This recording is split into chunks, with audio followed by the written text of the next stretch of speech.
The money that the man that is paying the fún money. àwọn òṣìṣẹ́. That the laborers. Olówó ò ní sanwó. He say you not Ó sì wà láàyè. He's still alive. Pàtẹ́wọ́ fún Jésù.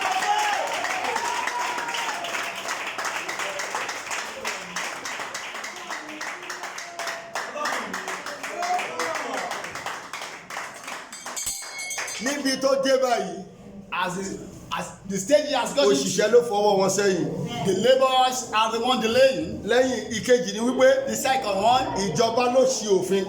The government make law. Pé ohun tí a ṣe yìí o. That what we have done. Kí wọ́n tó lè tú. Before they can unmove it. Ó gbọ́dọ̀ pé 21 days. It must complete 21 days. Ẹ pàtẹ́wọ́ fọ́ba àwọn.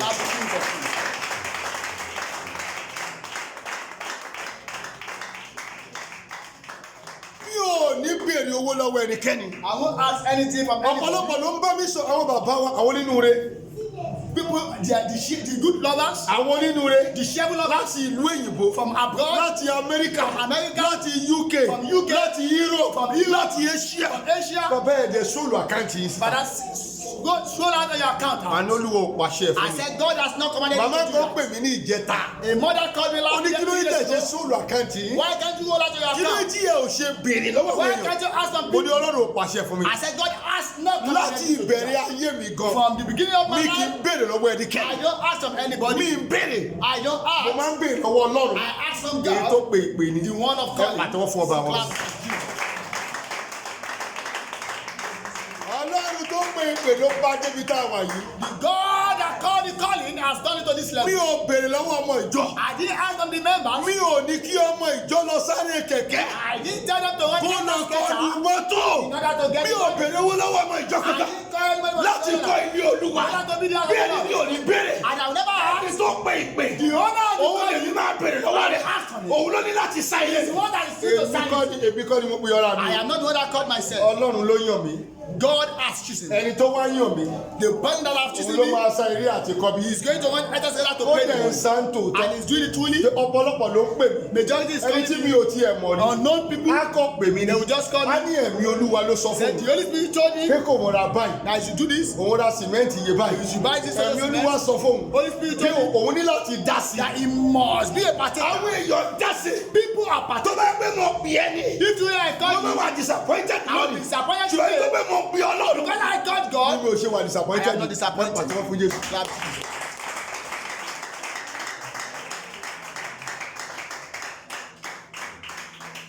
Lọ́lọ́wọ́ àṣetẹ́lẹ̀ tó máa gbẹ̀yìn rẹ̀ nìyí. The last prophetic mandate, Tí Olúwa ti ń fẹ́.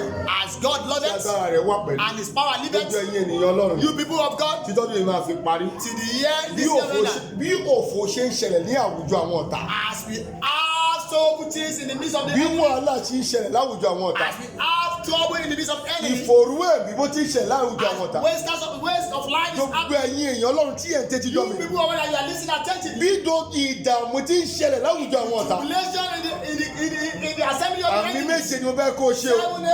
Níbi kí tó bá ti ń gbọ́ mi. Wherever you are hearing me, Lórúkọ Jésù Kristì ti Násárẹ́tì. Jesus name of Ó Nazareth. ní rí wàhálà tọ́jú máa fi parí sẹ́yìn.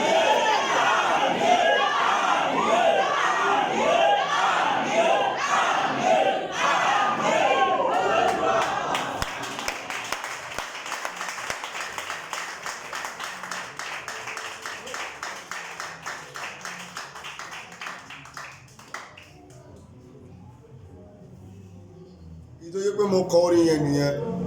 That is the reason why I sang the song. Ọlọ́run ìpè mi kó jẹ́ kí òjò owó kó rọ̀. I said, God of my calling, let there be flow of money. Bí Olúwa bá pè ọ́ ò ní láti béèrè kọ́kọ́ lọ́wọ́ ẹnikẹ́ni. If God has called you, you don't need to request of anyone. Àwọn èèyàn lọ́mọ máa pè é pé Olúwa ló sọ fáwọn. People will be calling that God told them. Ìbànújẹ́ ni ìsọ̀tì ni fún wòlíì kó máa béèrè owó lórí lọ́wọ́ àwọn èèyàn pé kí wọ́n ràn ẹ́ lọ́wọ́. It's a sorrowful thing and it's uncalled for a prophet to be demanding money from people to help him. Wàláì mo rí oríṣiríṣi nǹkan tó yà mí lẹ́nu pé Ọlọ́run pè mí tòótọ́. I am seeing amazing things that showcase God has called. Tí n bá tún sọ fáwọn èèyàn tó ń pè mí. When I tell the people Tí calling wọ́n me sọ pé Olúwa ló sọ báyìí fáwọn. that God told them, Màá ní àmà lọ fídíò bẹ̀ fún yín and I will báyìí. show A ní you for them. bàbá mo trọ́ọ̀sì yẹn má fídíò. Baba, I trust you. You Pàtẹ́wọ́ don't fún need to do Jésù. anything. Thank Jesus.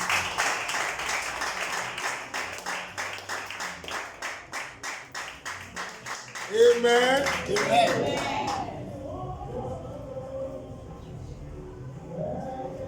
o ò lè rí wọn òun làwọn ló pariwo yẹn o ò lè rí wọn kí wọ́n sọ nípa Yorùbá nation gbogbo wọn la máa parun nígbà tí Ọlọ́run bá gba Yorùbá nation yìí fún wa a máa pa wọn run ni kò sí option àwọn ló pariwo yẹn wọ́n pè láwọn ní ṣọ́ọ̀ṣì o ò lè rí wọn kí wọ́n sọ nípa Yorùbá nation. In summary, you can never see them discussing about Yorùbá nation. bó lè yẹ sí rí wọn yẹn wọn ò jẹun jẹ kánú o. As you are seeing them, they don't gbogbo àwọn ọmọ ọjọ́ wọn ò jẹun jẹ kánú o. they don't have enough. wọ́n á dẹ̀ máa pera wọn ní anointed one.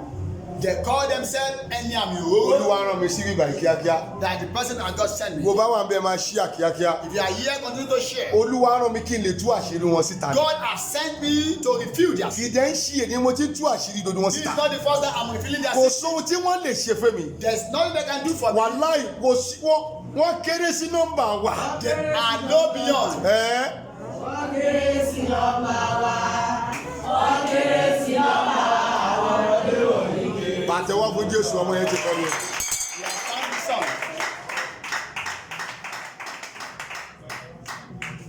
Psalm 105 Psalm 105, 105:15. 1/15 Olúbùnmi nǹkan ṣó wà mí wá. is Olubimi. Ó ti Is sùn she àbí. on seat? Ọlọ́run ò ní jẹ́ ó síkì ara o.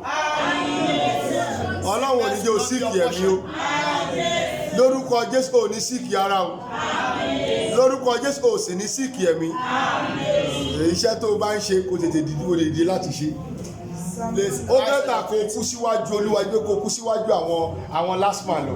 Àjọ fún Jésù. Clap Jesus. Psalm 105, verse 15. Nǹkan tó fẹ́ kí gbogbo yín mọ̀ nìyẹn. This is the principle Ó I want you to know. bẹ́tà kí n kú síwájú ọ̀tá tó ní ìṣẹ́. It is better I die in the Ju bí kí n kú síwájú àwọn èèyàn or lọ. I should die in the presence of people. Kàwé. Ẹ má ṣe fi ọwọ́ kọ ẹni àmì òróró mi. Sún síwájú kò jẹ́ kí gbogbo ohun tó ń ṣe. Ẹ má ṣe fi ọwọ́ kọ ẹni àmì òróró mi. Ẹ má ṣe fi ọwọ́ kọ ẹni àmì òróró mi. Kí ẹ má sì ṣe àwọn wòlíì mi ní. Ẹ má sì ṣe ṣi àwọn ìwòlíì mi ní wẹ́ pàtẹ́wọ́ fún Jésù. Clap Jesus. Ẹni àmì òróró mi My anointed one àti àwọn wòlíì mi. and my prophets. Ó mọ ní tó ṣe pé ọ̀pọ̀lọpọ̀ wòlíì ó padà kú.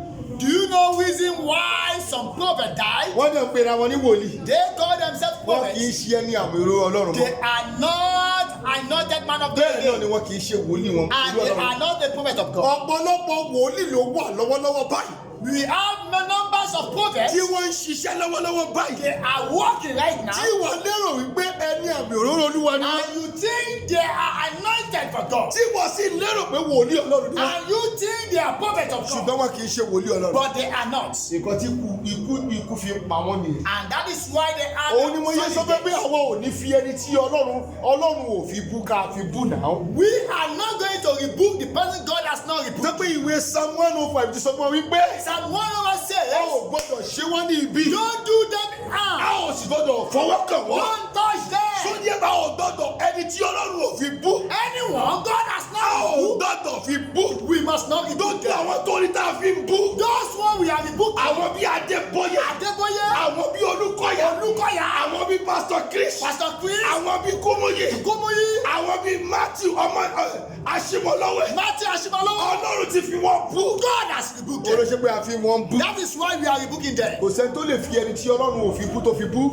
There is no one that can rebuke the person God has not rebuked. Tí kò ní dé wàhálà. That will not have Ọmọ challenges. ọdún tí mo ti fi wọ́n bú ni. Do you know the numbers of them I'm rebuking Mi them? ò dẹ̀ ṣubú. And I have not fallen. Tí mo ti fi wọ́n bú kì í ṣe 7 years. It's over 7 Tí years. mo ti fi wọ́n bú kì í ṣe 10 years. It's not 10 years. Mi ò dẹ̀ ṣubú. And I have not. Nítorí pé mi ò lè fi ẹni tí Olúwa ò fi bú. I have never used the person that God has not Kì í rebuked fi wọ́n bú for me láíláí. to rebuke. For me to rebuke them.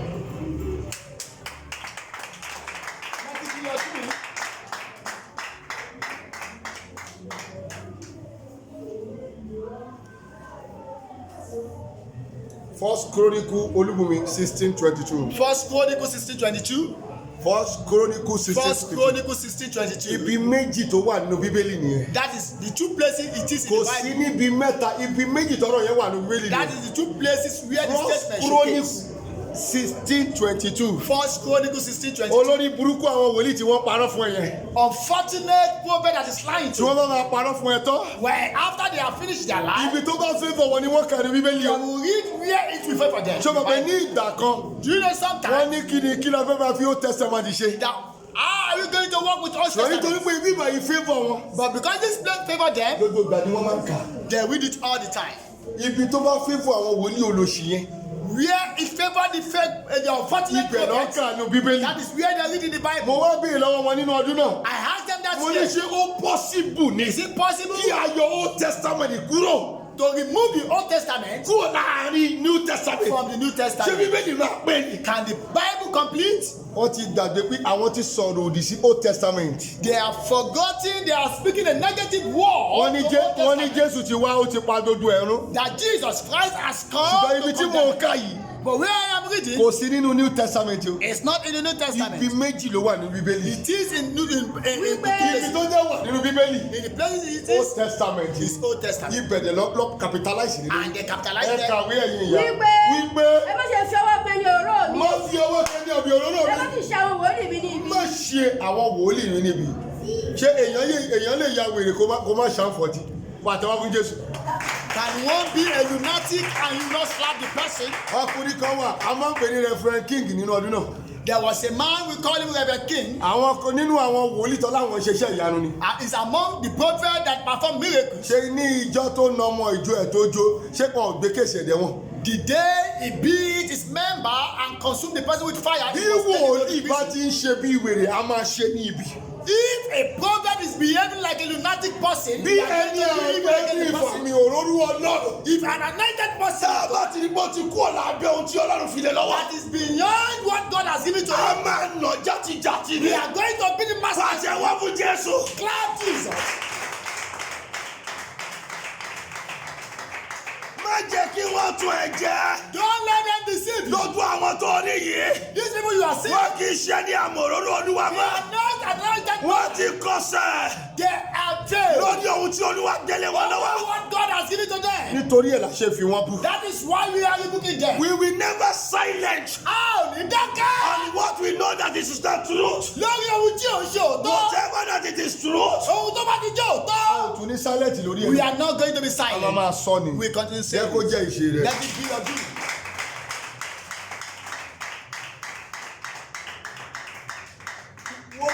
kí ni wọ́n ń pè ní ẹni àmì òróró.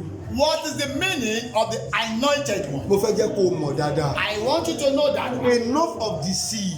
ó tó jẹ́ fún ìtọ́jẹ́. enough of Ó deceive. ti tó jẹ́ fún àwọn ìtọ́jẹ́ báyìí. kí ni jí bíbélì sọ́nbẹ̀ yẹn What is kọ́kọ́. Bible saying there? that the anointed one. Ẹni àmì òróró mi. number one Ìkíní. definition Gbólóhùn ìkíní for anointed one. fún ẹni àmì òróró. anointed one. Ẹni àmì òróró. they are man of God. Wọ́n jẹ́ ènìyàn Ọlọ́run. established by God. Tí a gbé kalẹ̀ láwọn to Ọlọ́run. operate in the office of pastorship. Kọ́ máa ṣiṣẹ́ nínú àkójọpọ̀ àwọn àlùfáà.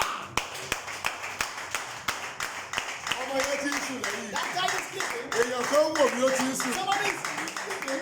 woman kan wò mí ó sùn A woman lọ́wọ́lọ́wọ́. is watching and is sleeping. obìnrin kan wò mí láti Italy. A woman is going from Italy. Italy lọ́wọ́lọ́wọ́ báyìí. Presently right now. obìnrin yẹn ń sùn lọ́wọ́lọ́wọ́. He's sleeping. pàtẹ́wọ́ fún Jésù. Clap Jesus. máa sùn kó tẹ́tí. Don't sleep, listen. kó o lè kúrò ní abí àwọn wòlíì For ẹlẹ́tọ̀. you to be under the covenant of the anointed anyone called anointed. ẹnikẹ́ni tí a bá ti pèlè ní àfàmì òóyàn. anyone called anointed. Ẹnikẹ́ni tí a pèlè ní àmì òóyàn. this is their basic definition. Eléyìí ni gbólóhùn ìtumọ̀ ọ̀rọ̀ wọn. anointed one. Ẹni ìfàmì a òóyàn. man of God. Wọ́n jẹ́ ènìyàn Ọlọ́run. established by God. Tá a gbé kalẹ̀ látọwọ́ Ọlọ́run. they are established by A God. gbé wọn kalẹ̀ látọwọ́ Ọlọ́run. not by devil. Kò ń ṣe nípa sí èṣù. to operate Láti ṣiṣẹ́ in the office nínú yàrá of pastorship. àlùfáà. ẹ pàtẹ́wọ́ fún bàbá. Clap Jesus. àwọn là ń pè ní ẹni àmì òróró. We call them anointed ones. Àwọn olórí burúkú tó rí lápá ọ̀tún wọn yìí. The unfortunate one by our right hand side. Àwọn olòṣì tó rí ní apá òsì wọn The yìí. foolish one on our Àwọn right ẹni side. àdánù tí wọ́n láwọn ṣe ṣọ́ ìtorí ní ọkàn wa The yìí. one you are seeing in front of Wọ́n us. kì í ṣe ẹni Ọlọ́run o. They are not people of God. Nígbà tí bá débi tí mò ń lọ tán. By the time I get away Tó from bí God, ẹyin tí ń gbọ́ mi pátá. you that you are watching, Lẹ́gbẹ́ mọ̀ pé wọn kì í ṣe ẹni Ọlọ́run. you will not be Ẹni yẹ̀yẹ́ tẹ́ wọ́n máa fi igi sí wọn nídìí ni. They are useless people that you flog. Ọlọ́run ò dẹ̀ ní kọ́ọ̀sì yín rárá. And God will never Nígbà curse tó dé stéèjì kan, you. When it got to a stage, ènìyàn kan sọ wípé somebody ká said, má ṣe jẹnikẹ́ni lọ́jọ́. thou shalt not Ta ló judge sọ anyone. bẹ́ẹ̀ fún ẹ? Who told you? Kò sẹ́ni tá ò lè dá There is lẹ́jọ́. no one who cannot judge. Kí wọ́n lọ sọ bẹ́ẹ̀ wájú adájọ́. That you say that in front of the judge. Adájọ́ tó dájọ́ fún Reverend King. The judge that give judgment over Reverend King. Ọmọtọ́ṣọ́ tó lọ bá ọmọ kékeré sùn I don't know the age ní South Africa tó wà nínú ẹ̀wọ̀n South Africa kọ́ lọ sọ fún adájọ́ ẹ̀ pé kí o ṣe ìdálẹ́jọ́. They should tell the judge why did he place a judgment on him. Alẹ́ yóò ṣòwò tó dáa. He has done the wrong thing Wọ́n jẹ́ dá lẹ́jọ́. and he was being judged. Ìwọ tó mọ̀ kankan nínú Bíbélì. You see that don't know anything. Tí wọ́n ti brainwash yẹ. They are Ó brainwashed ní kí you. wọ́n má dá wọn He lẹ́jọ́. said that he should not be judged. Major Bashiru ní South Africa. Major Bashiru in South Africa. Ó dá dodo owó àwọn èèyàn. He collected people's money. Ó lóun ń ṣe sẹ́fì kan fún wọn. That is doing a service for them. Ó dẹ̀ gba gbogbo owó wọn. He collected their money. Ààrí owó. We didn't see the money. Àwọn ọmọ ọjọ́ dìde. And the members Pé stood níbo up. lowó wà? Where is the money? Ó wá ń sọ àlọ́. He continued to tell them cock and bull story. Nígbà tí ìjọba máa mú. When the government arrested Wọ́n ń them, da lẹ́jọ́ báyìí. he's still on judgment. Ó ṣe lọ sọ fún ìjọba. Why can't you tell the Kó má dá judge, wọn the lẹ́jọ́. government, that they should not Má be jẹ́ judged? kí wọ́n brainwash yẹ. Don't let them Ìránṣẹ́ brainwash you. Ọlọ́run bá ṣe ohun tí òjò ṣe. If a man of God has Tó o done dẹ̀ rí the pé wrong ní thing, tòótọ́ o ní evidence and yẹn. truly you have the evidence, Ẹ máa dá lẹ́jọ́. he must be Tí judged. ẹ ò bá ti dá lẹ́jọ́. Not judging, Ó máa kọ̀ntínú ẹ̀ ní. continuing it. Kò sọ̀rọ̀ bẹ́ẹ̀. No case on it. Pàtẹ́wọ́ fún Jésù. Clap Jesus.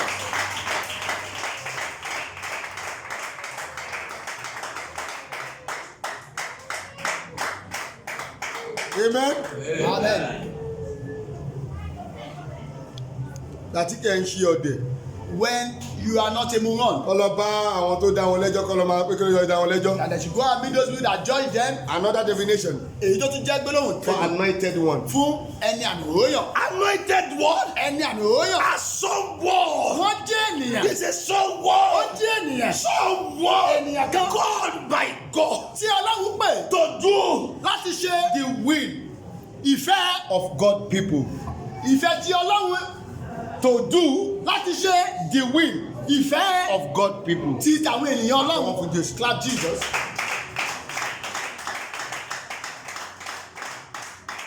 Ó wá ní ìránṣẹ́ Ọlọ́run kan kò ṣe fẹ́ yín. When you see the man of God that not do the will of God's people, Ó wá ń pè ní anointed one. and you call the person another person, Ìyà ń jẹ́ orí ìránṣẹ́ Ọlọ́run kan kò ṣe ìfẹ́ rẹ̀. you are suffering and you see that the man of God not do the will of God's Tó o people, dẹ̀ ṣiṣẹ́ Ọlọ́run dáadáa. and you work for God Tó o diligently. bá ṣiṣẹ́ Ọlọ́run dáadáa mi ò ní ṣe ìfẹ́ rẹ o. If you don't do the work of God diligently, I will never be Má yourself. tàn rẹ o. Don't be deceived. Ṣùgbọ́n tí mo rí ẹ pé òun ṣiṣẹ́ Ọlọ́run If dáadáa. I'm seeing you are doing the will of God very Tó o well, wà ní ọ̀nà Ọlọ́run dáadáa. in the way of the Ṣé o Lord, mọ̀ pé àwọn ọmọ Ọlọ́run la pè bẹ́ẹ̀ kì í ṣọmọ èṣù? we call them the children of Ṣé kí n God. tún divine yẹn padà? Should I divine it? Anointed one. Àwọn ìfàmì òyìn As Ọlọ́run, someone ó jí ènìyàn that is called by God tí a pè látọ̀dọ̀ to Ọlọ́run do the will láti ṣe ìfẹ́. of the people of God. Ìfẹ́ tí àwọn Ẹ ọmọ kì í Ọlọ́run. ṣe ti àwọn ọmọ èṣù ló sọ. He said that the one of Ti ọmọ Ọlọ́run ni o. we are talking about the one Òun of the ló Lord. sọ níbẹ̀. That is what he's saying there. Pàtẹ́wọ́ fún Jésù. Clap Jesus. Fact, you must know about this teaching. Kókó tó o gbọ́dọ̀ mọ̀ nípa ẹ̀kọ́ yìí. If you don't want other men of devil that call by themselves Tí o bá fẹ́ jẹ́ kí àwọn ènìyàn Sàtánì tó pera wọn tó pera wọn to put you in gross darkness. kọ́ máa bu ẹ sí àkójọpọ̀ òkùnkùn. Gross darkness. Àkójọpọ̀ òkùnkùn. Something you need to know under this topic Àwọn ohun tó o gbọ́dọ̀ mọ̀ lábẹ́ ẹ̀kọ́ yìí is nìyí. what I am telling you now. Òun fẹ́ sọ fún ẹ yìí. Number one. Àkọ́kọ́ You need to know this. tó o gbọ́dọ̀ mọ̀ o gbọ́dọ̀ mọ̀. God did not give us a mandate Ọlọ́run ò fún wa ní kọ́kọ́ kan to to curse, láti ṣépè o, to touch láti fọwọ́ kàn, the anointed one, láti fọwọ́ kọ àwọn àfàmọ́yé ọlọ́run or tàbí do even against them. láti ṣe ibi sí wọn. Pàtẹ́wọ́ fún Jésù. Clap Jesus. Nítòótọ́ Ọlọ́run kò fún wa láṣẹ o. Truly, we are not giving an authority But anointed man of God ló sọ. to the anointed man of Kì God. í ṣe èṣù ló sọ. It is not talking about it. A lè fún èṣù lẹ́ṣẹ̀ o. We can blow the Bàbá devil. ti ní ìránṣẹ́ Ọlọ́run tó ti ṣe bí èṣù, a lè dá See lẹ́ṣẹ̀ the o. man of God that is behaving like devil. We can blow the person. Anointed man of God ló sọ bẹ́ẹ̀ o. He's talking about the anointed Tó bá man rí of God. ìránṣẹ́ Ọlọ́run tó yẹ pé ó ti di èṣù, You are seeing the man ó of lè God that is ó behaving lè like fi a man. ẹ̀ṣẹ̀ kó fi fọ́ lẹ́nu. You can use Pàtẹ́wọ́ fún Jésù. Clap Jesus. Kò sóhun tó máa ṣẹlẹ̀. Nothing will happen. Kò sóhun tó lè ṣẹlẹ̀. Nothing will happen. Lọ pàtẹ́wọ́ fún Jésù bẹ́ẹ̀. Clap Jesus.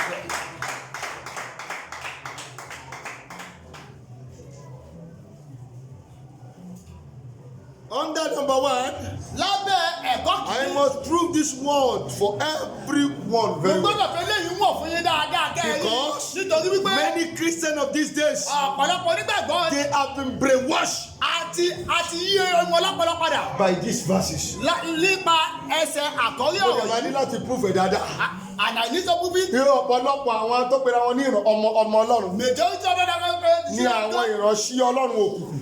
they are the evil Lord ti men of brainwash God. pẹ̀lú They ọ̀rọ̀ have fásitì. brainwashed them with this Ó verse. gbọ́dọ̀ fọwọ́ kàn wọ́n. Don't touch Ó them. gbọ́dọ̀ ṣe wọ́n níbi o. Don't do them Wọ́n evil. ya wèrè ni. Are they mad? Èèyàn bíi tiẹ̀ kọ́ ni wọ́n Are ni. they not human Wọ́n ò beings? dóbò ni. Are they not having Wọ́n ò sexual lọ pàtí ni. Are they not going to Wọ́n ò party? mu wáìnì ni. Are they not drinking Ṣé wine? wọ́n ṣí èrè ni? Are they foolish? Pàtẹ́wọ́ fún Jésù. Clap Jesus. Èèyàn bíi tiẹ̀ ní ti ránṣẹ́ Ọlọ́run. People like Ohun tí wọ́n fi yàtọ̀ ni wípé the only difference. Olúwa máa ń díjọ́ bá wọn. God have a A time sì máa sọ nípa ènìyàn fún wọn. and is telling them Ohun about tí God. wọ́n fi yàtọ̀ ni wípé The only way they are Olúwa different. máa ń bá wọn sọ̀rọ̀. God speaks to them. Wọ́n ti sọ pé báyìí ni Olúwa wí. They say that's the Wọ́n ò Lord. ní àbí oníránṣẹ́ Ọlọ́run tó gbélé níránṣẹ́ Ọlọ́run. And this is the manner we are going to Tó ní learn. báyìí ni ènìyàn wí. And this is how people do Pàtẹ́wọ́ fún Jésù. Clap Jesus Christ. Ó má jẹ́ kí wọ́n tún ẹ̀. Don't be deceived. Mo ń kún lójú ẹ ní. I am opening Bí àwọn bá làwọn fọ ẹ lójú. If they say they have Olúwa blocked ti you, dé ènìyàn kalẹ̀. God has established Láti someone. open ojú ẹ. Open it. Who are they? Ta ni wọ́n? Wọ́n ti bà tiẹ̀ jẹ́. They have Wọ́n ruined sọ your life. kí ló pé ajankwani. Ajankwani. Ẹ pàtẹ́wọ́ fún Jésù.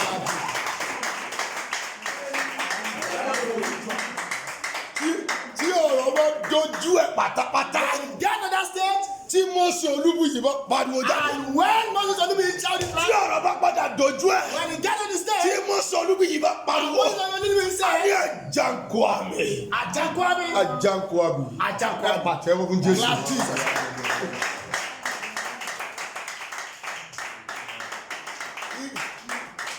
Nítorí ẹ̀ ló ṣe máa ń kọ wípé báyìí kọ́ ni ó máa rí lọ. Báyìí kọ́ ni ó máa rí lọ.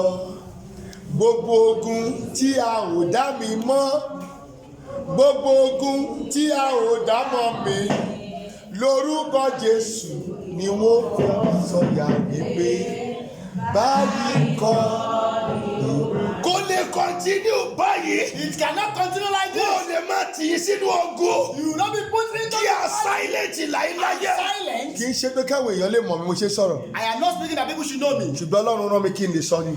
God sent me so that I can speak it out. Òtítọ́ fún gbogbo ẹ̀yin ènìyàn yìí. The truth to his people of God. Kẹ́ ẹ má lọ convince life yín. So that you don't confuse Gbogbo your àwọn life. ìránṣẹ́ Ọlọ́run wèrè tẹ́lẹ̀ All this mad man of God, inú iná ni wọ́n ń kó yín lọ. they are taking you to the Ìwọ ni hell. kó o bá Ọlọ́run gbọ́. You believe God. Mo ti fira mi wọ̀n pé olótìtọ́ ni mí. I have told you I am honest person. Mo ti sọ nípa Ọlọ́run nínú ayé mi tí mo ti sọ fún ẹ dáadáa. I have told you God in my life Kó o lè tẹ̀lé Ọlọ́run. for you to follow Èmi God. tó rí yìí ga. I personally, Tó o bá respect mi, if you respect me, you Ọlọ́run ló respect inú ayé. respect God in my Tó o life. bá dẹ̀ pé mi ò sòtítọ́, If I'm not saying the ó truth, nà mí jágajàba. beat me Pàtẹ́wọ́ fún master. Jésù. Like Jesus Christ.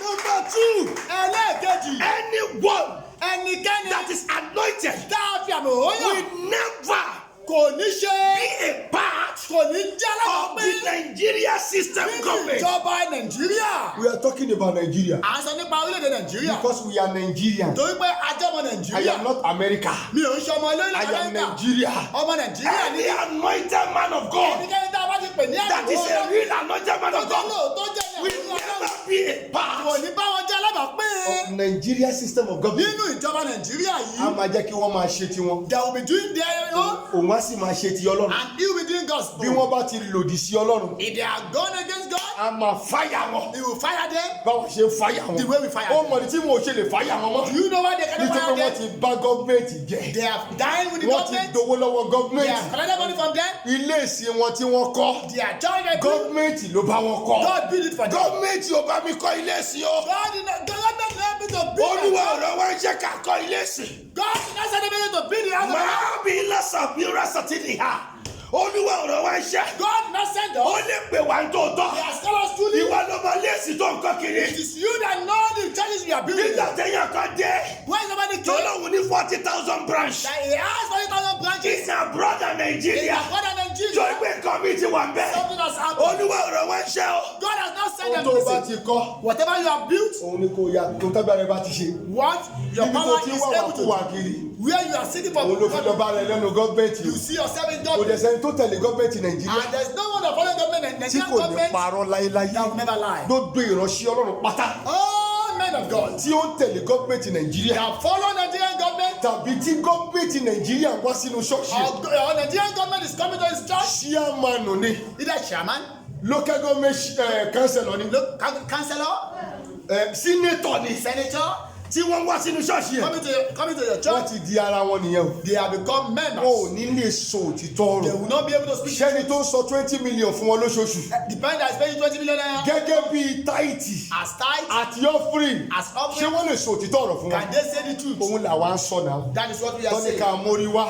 They say we should bring Tọ́ni them. ká mọ́rùn wá. We should bring their name. Ẹ̀jẹ̀ ń pè wọ́n èsì jókòó rẹ̀ ṣe ń pè wọ́n ní anointed man of And you are God. calling them another man of Ẹ God. bèrè lọ́wọ́ ìyá Àjàyí. Ask Mama Ajayi. Àjàyí Esther. Ajayi Esther. Abímbọ́lá. Abímbọ́lá. ṣé owó tó fi kọ́ ṣọ́ọ̀ṣì yẹn yẹn. The money that you ṣé owó tó fi ara ṣiṣẹ́ fún ni. is it the money you ṣé have kì í for? ṣòwò èmi àti ẹ. Is it not our ṣé money? kì í ṣòwò Is gọ́ọ̀mẹ̀ntì. it not the government ṣé money? kì í ṣọba sọjọ́. Is it not about the ṣé job? kì í jẹ́ àwọn tó lọ ń bá kiri. Those people that tó lọ ń bẹ kiri. that is begging mi them, ò ní bẹ I will ẹnikẹ́ni. never beg mo fi anyone. ayé àti ọ̀run mi. I use heaven and kí n earth tó kọ́ ṣọ́ọ̀ṣì yìí. before I do this mi ò job. ní bẹ èèyàn kankan. I will never beg kàkà kí n bẹ ènìyàn. For me to beg mo anyone, máa bẹ ẹni tó pè mí. I will beg the man that mo called máa me. bẹ ẹni tó rán mi I níṣẹ́. will beg the man that sent me nítorí to wípé because òun ní ìbẹ̀rẹ̀ he is the beginning Àti òpin and the end. ohun dodo. Everything. Tẹ́bádẹ́ yìí tó bá kọ́ ṣọ́ọ̀ṣì yẹn tán sí. When the building finish, Àwọn èèyàn máa lọ síbẹ̀. Àwọn ọmọ tó máa ṣègbé.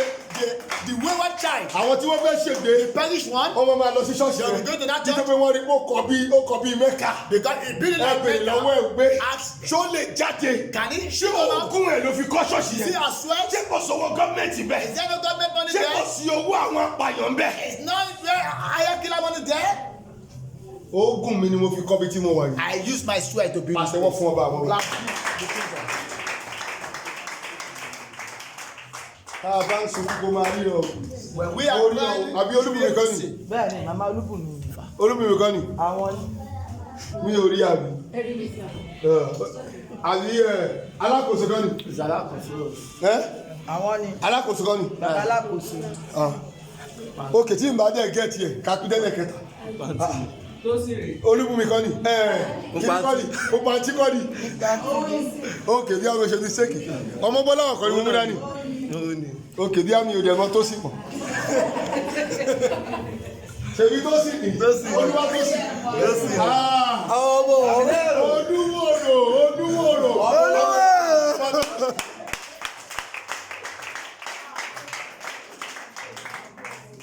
Má jẹ́ kí wọ́n tún ẹ́. don't be deceived. Gbogbo wọn máa bí ẹjẹ́ ìjọba that is hell they are taking you to hell. Wọ́n máa gbé lọ sí ìjọba wa. Ọlọ́run ẹnikẹ́ni níṣẹ́. God knows that Ó tágbára ẹ bá ká ní kó lọ fọwọ́ ẹ̀fà. whatever you Don't do àwọn tí wọ́n lọ fi ara sí ìjọba. people that use their money to serve the Láti government kọ́ ṣọ́ọ̀ṣì. in order to build church Inú iná. àtàwọn tó jọ̀gá wọn. and their boss. Olúkọ̀yà ń bẹ láàrin wọn. Olúkọ̀yà is among them. Adébóyè wà láàrin wọn. Adébóyè is among them. Kúmúyè ń bẹ láàrin Is wọn. among them. Ìyá Àjàyí Ìyá Àjàyí. ó wà láàrin wọn. Is among them. Àwọn tí mi ò lè dárúkọ ń bẹ láàrin wọn. Numbers of people. Bí wọn ò dówó ìjọba. Bí wọn ò dówó ìjọba. If they didn't collect money from government, Adówó 419. they will collect from one another. Pàtẹ́wọ́ fún Jésù. Clap Jesus.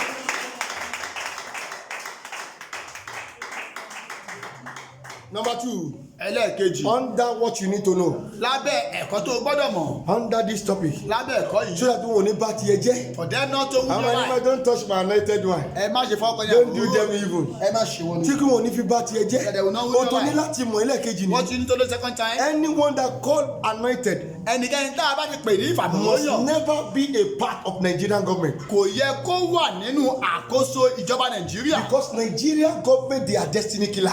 torí nítorí wípé ìjọba nàìjíríà wọ́n jẹ́ ìjọba pààyàn Ẹ bá mọ́. wo Rachel yẹn òun náà kàwé. Rachel is a learner person. Wọn ò jẹ́ kó níwèé wọn ò jẹ́ kó níṣẹ́ ṣe. he was a lady to Bàbá employ. tó interpret mi yìí. this man that is reading Òun náà kàwé o. is a learner Wọ́n á lọ person. ká àwọn ọmọ wẹ́wẹ́wẹ́. he is teaching the younger Táwọn ọmọ one. wẹ́wẹ́wẹ́ ló yẹ kó máa kọ́. he used to be teaching the younger one. Nàìjíríà ló bá yé yín jẹ́nu Nigeria jẹ́nu. has Ẹ fallen. pàtẹ́wọ́ fún Jésù. clap Jesus. They are destiny killer. wọ́n jẹ́ pààyàn mọ́. Ẹ worú bàbá lákòóso yìí. bàbá alákòóso yẹn. Ọmọ tó ti kọjá 60 years. ẹ̀dẹ̀bẹ́ dà máa ń sí ẹ́. Tó ṣì wà dánfó kiri. and he still driving. Are they not a destiny killer? ṣé wọ́n jẹ́. Nigeria is a destiny killer. Nigeria is a Ìránṣẹ́ Ọlọ́run tó bá wá padà lọ fi ara pẹ́ wọn. and you follow them. Is a destiny killer. wọ́n jẹ́ Ẹ apààyàn. pàtẹ́wọ́ fún Jésù. Tó sì fẹ́ nìyẹn. tó sì náà Ó yà ti sí. ṣetán o. he has finished. Símisọ́lá. Simisola. Ó ti ṣetán o. Wọn ò ríṣẹ́. no work. Sórí ohun tá à ń pariwo lé lórí. can you not see what you are Ìránṣẹ́ shouting. Ọlọ́run kan wá ní òun lọ fi ara pẹ́ àwọn tí wọ́n ń ṣe that oúnjẹ. he wants to Ṣé o be. pé òun náà ti di destiny wọ̀? Destiny killer. Ẹ pàtẹ́wọ́ fún Jésù. apààyàn mọ́. Number 3. ẹlẹ́ẹ̀kẹta. Can a destiny killer ṣé àwọn apààyàn mọ́ bíi. anointed one? ṣé àwọn apààyàn mọ́ a lè pè wọ́n ní ẹni àmì òróró ọlọ́run. Jẹ́ máa tètè máa send the answer kíákíá níbi tó bá ti ń wò wá. wherever you are watching us. That is number kí ni 3. answer ẹlẹ́ẹ̀kẹta Can nìyí. a destiny killer? ṣé àwọn apààyàn mọ́. Can he be anointed one? ṣé a lè pè wọ́n lẹ́ni ẹni àfọ̀mì òróyàn. Gbogbo àwọn tá a rí tẹ́ pé nínú ọ̀ṣẹ́ Ọlọ́run yìí. people that you have seen. They are destiny killer. wọ́n jẹ́ apààyàn Nígbà tí mọ́. ṣọ́ọ̀ṣì apọ̀ ọ̀tún wa yìí. the right church here. Tó máa lọ pé àwọn kan wá. you will call some people. Tó máa ní kí wọ́n máa pín ráìsì bíbá. and they will share rice here. Níbi tí wọ́n dẹ̀ ti lọ pè wọ́n wá yẹn. where they have called them. Gbogbo ráìsì tí wọ́n wá pín fún àwọn ọmọ all ṣọ́ọ̀ṣì the rice they share for wọn. them. Wọ́n ti gbé lọ sínú yàrá òkùnkùn. they have taken it to the Gbogbo aṣọ tí wọ́n wá pín fún àwọn ọmọ ṣọ́ọ̀ṣì wọn. the clothes they have shared. Wọ́n ti gbé lọ sínú yàrá they òkùnkùn. have taken it to the shrine. Ìwọ ló lóò wá wá sọ́ọ̀sì wá fọ́ọ̀nù láti Amẹ́ríkà. Ẹ bọ́ ọmọ yẹn sọ̀rọ̀ ọmọ tó pariwo yẹn. Kàkà. Wá fọ́ọ̀nù láti Amẹ́ríkà. did he fight for America. Wá fọ́ọ̀nù láti UK. from UK. Wá fọ́ọ̀nù láti Europe. from Europe. Ó wá jẹ́ lọ́dún àwọn Nàìjíríà. from Tó Nigeria. pé kí wọ́n bá máa ṣoore fún ẹ gan. if they want to do good for Wọ́n máa you. ṣí ẹ pátá láti pàtẹ́wọ́ fún Jésù. they will have to see your nakedness before doing anything for you. Ló wá ń wá orí lọ. and you are seeking help Níbi from tó them. bá wọn dé. where they have gotten Gbogbo to. ohun tí wọ́n wá pín ní ṣọ́ọ̀ṣì torí. where they have whatever they Wọ́n have ti done gbé in lọ this sínú church. yàrá òkùnkùn. it has been taken to evil. Wọ́n tún wá ba ayé wọn jẹ́. and they will Ṣé spoil their life. ìránṣẹ́ Ọlọ́run yẹn? is that man of Is God. he not a destiny killer? ṣé kò kì í ṣe apààyàn. Àwọn náà dẹ̀ fojú rí. We are Pé seeing it. gbogbo àwọn tí wọ́n gba aṣọ yẹn. those that collected Gbogbo àwọn tí wọ́n gba agolo ráìsì méjì They have yẹn. collected this A ní rice. pé ayé wọn ò dáa. their life is not better. Màmá àdúrà. mama dua. Ṣáyé wọn dáa. is their life better. Nínú yàrá apá ọ̀tún wa. as their right hand. Ẹ pàtẹ́wọ́ fún Jésù. clap Jesus. Àbí mi ò ríran ni. Mr. Táyé gángan kan lójú òyì. Mr. Tiger, God. Tó bá yẹn bá ní mi ò mọ ohun tí mò ń sọ. Mr. Táyé gángan kan lójú òkò yìí. is it not Ẹ pàtẹ́wọ́ fún Jésù. drum I see it. Bóyá mi ò dẹ̀ ríran dáadáa. I did not see value. Mi ò ríran. Olúwa ti gbọ́ ojú òyì. is it not something I saw you. Àwọn ọmọ yìí ni ò ríran. Àwọn ọmọ yóò bìlífù mi. Àwọn ò bìlífù àbí. Ọjọ́ mi yóò wọ́n lọ́sẹ̀ tó kọjá. Ṣé mi ò ríran? Ẹ pàtẹ́wọ́ fún Jésù. Wọ́n lè ní òríran àbí bọ̀dá tó wọ́n lọ́tọ̀dọ̀ yá sàgè kan ní ẹ pàtàkì fún Jésù. clap Jesus.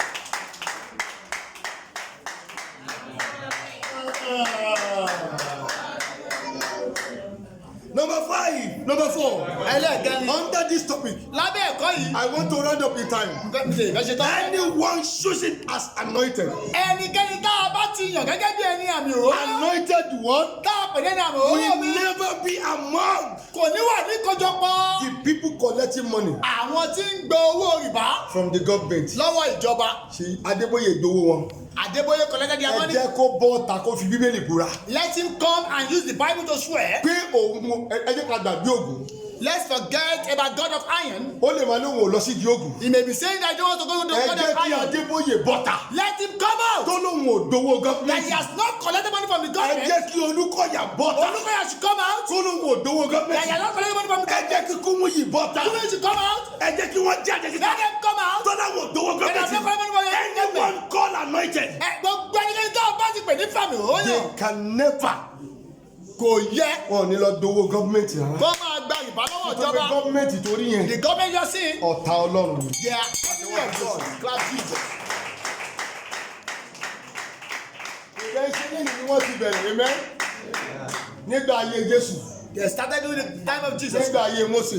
Moses, Fáráwò torí yẹn. Pharaoh, Gọ́ọ̀mẹ̀ntì ni. It's a government. Nígbà ayé Jésù náà. is a, Wọ́n wà they bẹ́ẹ̀. are there. Lọ́ọ̀yà wà bẹ́ẹ̀. There is there. Wọ́n ní ìwọ lọ́ọ̀yà. You lawyer. Kò sọ fẹ́ kó ṣe fún Jésù ni. What you want to do Sọ fún to Jesus? Jésù sọ fún yín pé Tell Jesus, àwọn máa kàn má gbélébùú they ni. will nail him to the Kí ni ìdílé fẹ́ kàn má gbélébùú? What is the reason? Wọn ò lè sọ̀dí. They cannot- Nígbà tó máa sọ̀rọ̀ jáde, What they say- wọ́n ló pe rẹ̀ lọ́ba jù. That he call himself. Àbí anybody can hear anybody lè wùsọ̀ ọba. Anybody can put on the garment of king. Tó bá wù mí láàárọ̀ ọ̀la, Tomorrow morning, mo lè dé ìrùkẹ̀rẹ̀ dání. I can Kí ó lọ aṣọ oyè jáde. and I put Kò on the sẹ́ni tó garment gbọ́dọ̀ mú mi fún of yẹn. nobody must stop me. Ṣùgbọ́n kò sí ẹnikẹ́ni But there's no tó one lè pe rẹ̀ ní Jésù. that can call himself Another Jesus. Jésù ńkọ́? Second, Kàtà fìtì jẹ́ pàtó fún Jésù. Nígbà tí adájọ́ gbọ́, when the judge ó heard lóun tẹ gbé wá síwájú mi yìí. the matter you place before me, Èmi ò ní dájọ́ lórí rẹ̀ o. I will never give a Báwo ni máa judgment. dájọ́ lórí yìí? How will I give a judgment on Mi it? ò rí òtítọ́ ọ̀rọ̀ yìí náà. I have not seen the truth of this Kò matter. sóhun tí mo lè ṣe lórí There's rẹ̀. nothing I can do about Ó it. ní ó sì pe ọmọọṣẹ́ rẹ̀. He called his Ó servant, ní kó fún òun ní omi. give me water. Ó sì fọwọ́ rẹ̀. He watches his wife. Ohun tó sọ ni wípé What he said, ọrùn òun mọ́ o. that is Ohun clear. tó bá wù yín ni kẹ́ ẹ lọ fi ṣe. Whatever you Ṣùgbọ́n kóhun can do dájọ́ Jésù tẹ mú wá for síwájú me òun. to nail this man Olódòdì. is forbidden. Àwọn tá à ń pè ní anointed man of God. These are the people we call Kì í ṣe àwọn Enipanoyo. olórí burúkú kan. It is not unfortunate Christian Association Tí of wọ́n pèrè Nigeria. àwọn ní kan. Christian Association of Tí wọ́n Nigeria. máa dé ibi tí ìjọba pè wọ́n sí. Where they will get where the Tí wọ́n government call máa them. da pólíbàgì owó jáde. They will collect a bag of Tí money wọn ò ní lè sọ̀rọ̀. and they will not Ẹ say. jẹ́ kí ọ̀gá kánì tó lọ lọ́hùn. Let the previous president of Àti Ghana, tó lọ lọ́hùn. the previous one, Àti tó wà nínú rẹ̀. and the present Ẹ one, jẹ́ kí wọ́n jáde. let them come out. Tí wọn ò bá dowó lọ́wọ́ ìjọba. If they have not collected money from Kí the wọ́n fi government, Bíbélì búra. they should use Bible. Pé láàrin ọjọ́ méjì. That within 7 days, Nǹkan báyìí ni kò ṣẹlẹ̀ this sí wọn. should happen to them. Kò sí olóòtítọ́ mọ́. There's no They honest were person not again. anointed man. Wọn kì í ṣe ní ìfàmù. Nítorí ènìyàn ṣe ń gbé wọn ṣépè. That is why we rebuke A ò them. lè fi ẹni tí Ọlọ́run fi àmì òróró lórí ká fi ṣépè You láíláí. can never rebuke the person God has Tí bá fi anointed. wọ́n ṣépè mo máa rí wàhálà rẹ̀. If I rebuke them, Àwọn tá a sọ yẹ ẹni tí àmì òróró rí wọn ti dẹni we wọn. are talking about the people that they are Pàtẹ́wọ́ fún anointed as well. Jésù. Clap Jesus. Number 5. Ẹlẹ́ẹ̀karùn-ún. Anyone choosing as anointed one Ẹnikẹ́ni tá a bá ti yàn gẹ́gẹ́ bí ìfàmì òróyàn will Ọlọ́run not be a killer of his brethren. kò ní jẹ́ àwọn tí ń pa àwọn tí ń pa àwọn tí ń pa ẹlẹgbẹ́ wọn. Will never be a killer of his brethren. Kò ní jẹ́ àwọn tí ń pa ẹlẹgbẹ́ wọn. Nínú pé mo sọ òtítọ́ yìí. For me saying the truth, Obìnrin kan pè mí nínú ọ̀sẹ̀ tó kọjá. a woman called me last Ó ní week. dádì. Daddy, Ṣé ẹ mọ̀ wípé do you know that CAC lọ bí mi sí? I was born in Kí n tó wá CAC? sí UK. Before I Ó go ṣe to ṣe UK. kóbìnrin yẹn máa wò mí báyìí. It is truly that the person should be watching me on Ó ní TV. dádì. Father, Àwọn tí mo dárúkọ yẹn wá bí ara. Abiara, Àwọn olùṣèyẹ. Olúṣeyẹ, Tó bá ti wá báyìí. when they come, Owó ni wọ́n wá kó o. they are coming to Tó bá collect ti kówó money. lọ báyìí. When the minute they take money, Wọ́n lọ nìyẹn. they are going. Kò sẹ́ tó gbọ́dọ̀ béèrè lọ́wọ́ wọn. Nobody must ask them. Ó ní ìkan nínú àwọn ìránṣẹ́ Ọlọ́run jíjáde òun ti wà tó ń wà. Among those men of God as well, that is Ìyẹn bàbá wọn ń fa wàhálà. that one is fighting Wọ́n them ṣe rán ìkànsí wọn ṣe poison ọkùnrin yẹn dànù. and they poison the person. Bó ṣe kú ni. That is how he died. Ṣé ìránṣẹ́ Ọlọ́run Are they man of God? ẹni tá à ń pè ní ẹni àmì òróró yìí The anointed one. ṣé ó tọ́ sí kó pa ènìyàn? Are they qualified to Nítorí human ìkọ̀wé being? yẹn kan má sọ nítorí owó. nítorí ìkọ̀kọ̀ tí ó tó tún kó pa ènìyàn. Is he qualified to kill? nítorí ẹ̀ lè ṣe pé àwa ń gbé wọn ṣépè. That is why we book them. kò dẹ̀ sí ohun tó lè ṣẹlẹ̀ sí wa. Nothing will happen to us. obìnrin kan jáde lẹ́nu ọjọ́ mẹ́ta yìí. A woman came out kò sometime. dárúkọ mi o. He did not mention ṣùgbọ́n ó describe mi dáadáa. He described me. wọ́n pè ní Esther. He called Esther. aládùúrà píẹ̀. Aládùúrà onímọ̀nù kan jáde. There was a man ó that ní ó came out. sọ̀rọ̀ nípa bàbá Adébóyè. He's talking about ó sọ̀rọ̀ nípa egbin ọ̀run. He's telling that wo mo wá sọ lẹ́yìn tó sọ gbogbo ẹ̀tọ́ tó ní à. After she finished- tẹ́ bá wo orun dàdé ẹ̀ gan. when you look at this, the dread, béèyàn bá fẹ́ gba Jésù when you want to receive Christ, kò ní gba Jésù. you will not receive mo mọ̀ Christ. pé wọ́n ràn wá ni. I know he was mo wá sent. ṣe fídíò mo lọ sọ fún un. I did a video. tí n bá tún padà di fídíò mi tó tún jáde lẹ́yìn If yìí. I see another video after this, ìjọ náà ló máa mọ̀ pé wòlíì wà. the day you know that he's a prophet. àwọn wòlíì torí yẹn tó pè lóbìnrin. Those female prophets, ìjọ náà ni mo máa dáṣìírí gbogbo wọn I jáde. will bring out their secret. egbin ọ̀run torí yẹn. This Egbe Ohun, ọ̀rẹ́ mi ló do láti Germany. my friend in Germany, mo jẹ ní gbogbo mo jẹ I have all gbogbo evidence ni mo ní all jáde. evidence I have it, sóde kò tó wọ́n padà jẹ́ pé ó là mí ní ohun. that he make me to speak gbogbo out. wọn ni mo máa gé jáde. I will bring out their feet. àìmọye èèyàn ní ebi ọ̀run dowó lọ́wọ́ rẹ̀. Egbe Ohun collected money from many people. dogo mi fún mi tí wọ́n pè ní Wùnmí. They go over there, àìmọye èèyàn ló dowó lọ́wọ́ wọn. collected money from tí them, wọ́n dẹ̀ blọ́ọ̀kì nọ́mbà wọn and they block their number láti ìlú èyìn. from UK. ṣé Ọlọ́run fún obìnrin ní àṣẹ Does God give female kó the authority dúró sórí pẹpẹ? on the altar? kò ń ṣe pé ẹ ò lè jẹ́ prophetess. So you cannot be a prophetess. wà á jẹ́ prophetess yẹn nínú yàrá You mi. be a prophetess kì inside í your ṣe house. wípé Ọlọ́run ò fún obìnrin ní He àṣẹ said that God did not give them kó authority dúró sórí pẹpẹ. to stand on the altar. lọ́kà dáadáa. Go and read it very well. Olúwo ò fún obìnrin ní àṣẹ. God did not give them pé authority. kí obìnrin kan jẹ́ pásítọ̀. That should be a Olúwo ò pastor. fún obìnrin ní àṣẹ. He did not give them ó lè authority. jẹ́ pásítọ̀ nínú yàrá rẹ o. You can be a pastor inside your ṣùgbọ́n kò ń house. ṣe láàrin àwọn èèyàn. It is not in the midst of sórí ẹ̀yìn ọkùnrin ti dàrú ni. Are you unfortunate? ó wá jókòó síwájú. And you are sitting down in the front. obìnrin tó wá dúró síwájú rẹ The bá. woman in front of you ó lóun bíríṣì fún ẹ. that is preaching to you. ṣùgbọ́n ní ẹ ti dàrú. You are unfilled. baálé ilé. An husband. òótọ́ lọ́run sọ nìyẹn o. That is what God pé is kò saying. jẹ́ kó rí bẹ́ẹ̀. You shouldn't be. gẹ́gẹ́ bí baálé ilé. As a man, kóbìnrin wá dúró síwájú ẹ bá. he stand in front of kó you. lóun bíríṣì fún ẹ. He's preaching to ó lè you. máa sọ̀rọ̀ nínú yàrá ẹ o. You can be saying this in your lọ́kì house. ṣe lórí pẹpẹ. It is not on the òun ló ní wọ́n altar. sọ. That's what God mo wá is sọ saying. fún obìnrin yẹn. I ó told ní you, kó ṣọ́ra ẹ̀. be careful. tó bá yẹ pé fíìmù tó fẹ́ dálẹ̀ yìí. The film you want to o start, ò ní dúró wò mọ́ o. is a mo máa bá dojú ayé àwọn èèyàn yẹn jẹ́. I will spoil their life. nítorí pé dojú àṣírí wọn. They are sick. nítorí pé òtítọ́ tí mò ń sọ. The truth that I'm saying. àwọn èèyàn ń pè wá. People calling wọ́n ń us. sọ àṣírí wọn fún They wa. are giving us fóun this. tí wọ́n ṣe fáwọn nìyí. This is what they have done. ẹ pàtẹ́wọ́ fún Jésù. Slap Jesus. mo jẹ́ sọ ṣé o ní evidence. Do you have evidence ó ní transfer làwọn ṣe náà. that you did transfer? transfer làwọn ṣe. Transfer. àwọn dẹ̀ ní kọ́pì ẹ̀ lọ́wọ́. We have copy. mo mọ tí mò ń sọ. I know what I'm saying. má tọrọ ẹ. Don't be má deceived. jẹ́ kí wọ́n bà ẹ́ láyé jẹ́. Don't allow them to ruin your life. kò sí ìránṣẹ́ Ọlọ́run mọ́. There is no man of God anymore. ìránṣẹ́ èṣù ló ń bẹ nínú ayé. We have servants of people. gbogbo wọn ti sá eré mi títí títí. They have run after me. àìmọye ìgbà mi màá máa lọ nínú mọ́tò báyìí màá máa rí pé ata ni mò ń rí. I will be driving out and I will be saying arrow. àwọn ni wọ́n ń dọ̀ yẹn. They are hearing mi ò fẹ́ that. sọ fún wọn tẹ́lẹ̀. I don't want to ṣọlá tell kì í them. sọ fún wọn báyìí. But let me tell them. màá wà nínú ọ́fíìsì mi. I will be in my màá máa rí office. pé ata ń dóná. I will be màá kàn fi saying wọ́n arrow. rẹ̀ nìyí. I will just màá ní laugh èmi lẹ wá bá. that you came to ẹ me. kéré sí nọ́mbà mi. You are too ẹ low. pàtẹ́wọ́ fún Jésù. Clap.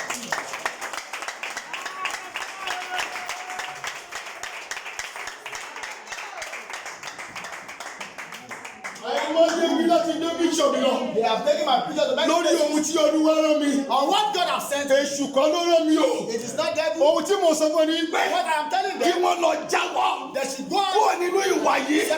àwọn tí Ọlọ́run sọ wípé The people that God kí has wọ́n sent. mú dé ìjọba òun. That they take to the heaven. wọ́n ń tì wọ́n lọ sínú náà. They are pushing them to the òun ni mo world ń bá of wọn hell. sọ o. And that's ẹ what lọ I'm jáwọ́ telling o. them. kò sí ẹ̀tọ́ fún obìnrin They have no right. ojú oṣù orí pẹpẹ. To stay on mi the ò sọ altar. nínú yàrá ẹ I am not saying inside o. o your lè house. jẹ́ wòlíì ń bẹ̀ You o. can be a prophet there. o lè jẹ́ wòlíì nínú yàrá ẹ o. In your house. ṣùgbọ́n nínú pẹpẹ yìí On altar. kò sí ẹ̀tọ́ fún You obìnrin don't have the right. pé kó wà níbẹ̀ To be there. kó lòun jẹ́ pásítọ̀ wọn That is the pastor lórí ọkùnrin over me. ayé ọkùnrin yẹn ti bàjẹ́ nìyẹn. That man like as kò sí ẹ̀tọ́ fún obìnrin. They have no right. òun jẹ́ prophet He's a prophet. prophetess Prophet. lórí ọkùnrin. Over men. ó lè wá tí a padà wá padà yìí pé òkè obìnrin nìkan ló ń dín pẹ̀lú fáìn ọwọ́ ẹ̀ ló kù sí. They be dealing with female alone. obìnrin ó lè máa dín pẹ̀lú obìnrin Maybe dín- ṣùgbọ́n kí ọkùnrin wà bẹ́ẹ̀ And there's Kí obìnrin wà bẹ́ẹ̀. there. Ọlọ́run ò fi ọwọ́ sí i. God does not Ó support lè them. jẹ́ prophetess lórí àwọn obìnrin. You can be able Ṣùgbọ́n kò lè jẹ́ prophetess lórí baálé ilé. Not over. Ẹni tí Ọlọ́run fi ṣe olórí ilé. God has used Gómìnà wà lóun jẹ́ prophetess lórí ẹ̀. over them. Ìjọba wá pé gbogbo ṣọ́ọ̀ṣì torí yẹn. The churches you are seeing. Òṣì ni wọ́n ń ṣe bẹ́ẹ̀ are doing ni. right. Àti redeem the same thing wà bẹ́ẹ̀. They are doing Àìmọye pastor redeem tó jẹ́ pé Pastor, obìnrin ni. they are doing rubbish. Ìyàwó Tinubu pastor ni. He's a pastor Òun náà dẹ̀ ń ṣe ó dẹ̀ ń jọba lórí àwọn ọkùnrin. and is having the air. Adé anointed. Ṣé wọ́n jẹ́ ẹni tàbí Pàtẹ́wọ́ fún Jésù. Clap Jesus. Olúwẹ̀mí Tinubu àbíkọ́ Olúwẹ̀mí pàtẹ́wọ́ fún Jésù. Mo tí mo sọ. I know what I'm saying. Redeem dẹ̀ ló wà. Olórí burúkú wọ́n dẹ̀ ló wò jẹ́wọ́ ìjọba. And he said just Owó kí ló ń jẹ? government money. Pàtẹ́wọ́ fún Jésù. Clap Jesus.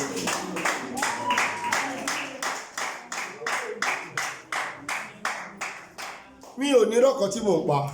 I don't have to tell you lie. Òtítọ́ ni mò ń sọ. I am telling you the truth. Pàtẹ́wọ́ fún ọba wọn. Clap Jesus.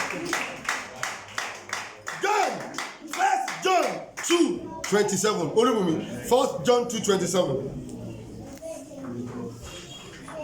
They are destiny killer. Wọ́n jẹ́ àwọn apàyàn mọ́. Number 6, no one can curse who God does not curse. Kò sí ẹni tó lè fi ẹni tí Ọlọ́run ò fi bú kó fi bú. Àtẹ̀mí tó rí ìgànnà. And I too. Mi ò lè fi wọ́n bú. I can never Nítorí curse Olúwa them. ti fi wọ́n bú. Because God has caused them. Ló ṣe rí pé mo fi wọ́n That bú. is why I am. Number 7 here. The seventh one. Anyone that is anointed Ẹnikẹ́ni tá a bá ti pè lẹ́yìn àfàmọ́. does not lie. Kò gbọdọ̀ parọ́. Many men of God Ọ̀pọ̀lọpọ̀ ìṣẹ́ is a liar. wọ́n jó nírọ́. They will fall Wọ́n máa ṣubú. by themselves. Fúnra ara wọn. 1 John 7:2-27. 1 John 2:27. Jòhánù àkọ́kọ́ orí kejì. 1 John 2. ṣùgbọ́n ìfòróróyàn tí ẹ̀yin ti gbà lọ́wọ́ Tẹ́yìn ti gbà lọ́wọ́ rẹ̀. ó ń gbé inú yín Ó ń gbénu yín o. ẹ̀yin kò sì rí pé ẹ̀yin kò sì rí pé ẹnìkan kọ́ yín pé ẹ̀yin kò sì ní pé ẹnìkan kọ́ yín ṣùgbọ́n ìfòróróyàn náà kọ́ yín ní ohun gbogbo Ó ń kọ́ yín ní ohun gbogbo náà. tó jẹ́ òtítọ́ tí kì í sì ṣe èké àti gẹ́gẹ́ bí ó sì ti kọ́ yín Ẹ pàtó fún ẹ Jésù. máa gbé inú Ẹ rẹ̀. máa dénú rẹ̀. Báwo lèèyàn ṣe máa ní òun jẹ́ ní àmì òróró tó máa parọ́? How can you be anointed one and you be lying?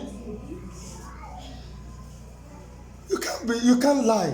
O lè parọ́. Ẹni àmì òróró Ọlọ́run. Anointed Ẹ̀mí tó ń gbénu ẹ̀gò ò ní jẹ́ ó parọ́. The spirit is. Ẹni tó ń gbénu ẹ̀ máa pùṣẹ́ láti máa sòtítọ́. Ẹni àmì òróró Ọlọ́run. Àwa lòun silent níbi téèyàn ti ń parọ́. So possible. Bádébóyè ṣe máa ń ṣe nìyẹn. Àwọn èèyàn wá ní dádì àwọn ò máa ń sọ̀rọ̀. They are silent. Níbi tí ènìyàn ti parọ́. Where people are Tí lying. ẹni tí òróró Ọlọ́run bẹ lórí ẹ̀. And you have the anointing. Tó òróró ń bẹ lórí ẹ̀ tó tọ́. You have the anointing. Ṣó máa silent níbẹ̀? To be silent. Possible. It is not Pàtẹ́wọ́ fún Jésù. Clap Jesus. Ẹni dádì wọn silent. Dádì wọn máa ń sọ̀rọ̀. I don't talk. Dádì olórí burúkú. Dádì tó ti dówó lọ́wọ́ ìjọba. He has collected money from. Pàtẹ́wọ́ fún bàbá wa. Number 9. That is good. Number 9. Ẹlẹ́ẹ̀kẹsàn-án. The Pope. Àwọn olórí kátólíìkì. Pope of the universe. Àwọn olórí kátólíìkì pátápátá. Do not have jet. Wọ́n ní ọkọ̀ ayára lókè. The Pope of the universe. Àwọn olórí kátólíìkì. That was situated in Italy. Tá a gbé wọn sílẹ̀ nílùú Italy. Does not have jet. Wọ́n ní ọkọ̀ ayára tó He fò lókè. only traveled on a public flight. Ó máa ń wọ ọkọ̀ bàálù tí gbogbo ènìyàn ń wọ̀ ní. Ẹni tí mo sọ yìí. It's very I'm talking Ó about. ní ọlá ju Adébóyè lọ. He has his riches more than Adeboye. Ó ní ọlá ju Oyèdépò lọ. His riches more than Adeboye. Ó ní ọlá ẹni tí mo sọ yìí. Ó ní ọlá ju Olúkọ̀yà lọ. He has riches more than Àwọn Adeboye. ọmọ wẹ́wẹ́wẹ́ bíi Jeremiah Ọmọ́tó, igi ńlá, àwọn bíi Apostle Sulaimon. Ẹni tí mo sọ yìí ní ọlá ju wọn lọ. Ó ti ń ṣe iṣẹ́, wọn ò tí ì bí wọn rárá. The name being mentioned, this man, this Pope, he has been working before they started working. I am talking about Pope of the universe. Mò ń sọ nípa Pope gbogbo He àgbáyé. doesn't have his own jet. Kò ní ọkọ̀ ayára títí He rẹ̀. doesn't have his own plane. Kò ní ọkọ̀ òfurufú títí rẹ̀. He only traveled on Alitalia. An Italian flight. Public yìí tí wọ́n máa wọ̀ wà á tún máa àní Pope tẹ̀túrì yẹn òun fúnra ẹ̀ ló máa gbé báàgì dání ẹ lọ wò dáadáa. carry his bag and Go his- and check Pope wọ́n gbé báàgì dání fún Wọ́n carry his bag. ẹ dẹ̀ pé wọ́n ní anointed man. You call them the anointed man. Àwa ló jẹ́ ká máa gbé bíbélì wa fúnra wa. We need to carry our Bible ourselves. Bíbélì wa is our first wife. Our Bible is our first òun one. la kọ́kọ́ mọ̀ ká tó mọ ìyàwó wa. Is the one we know first before we know our ẹ̀tọ́ wife. wa ni pé bíbélì wa máa kó gbọ́dọ̀ wà lẹ́gbẹ̀ẹ́ wa ni. It is our fundamental right. ẹ lọ wo Hold our Bible beside bóòpù us. àgbáyé dáadáa. Look at the Pope of the universe. bóyá máa bóyá ti dàgbà tó ìwé máa dé As old as báàgì he. ní báàgì black yẹn The black kò jẹ́ man. ní jẹ́ẹ̀tì. He has no jets. àwọn tá à ń pè ní anointed man The ni. people these are the people we call anointed tó man. bá ti lè kọjá yẹn Anything beyond it, ẹni èṣù ni wọ́n. they have become people of evil.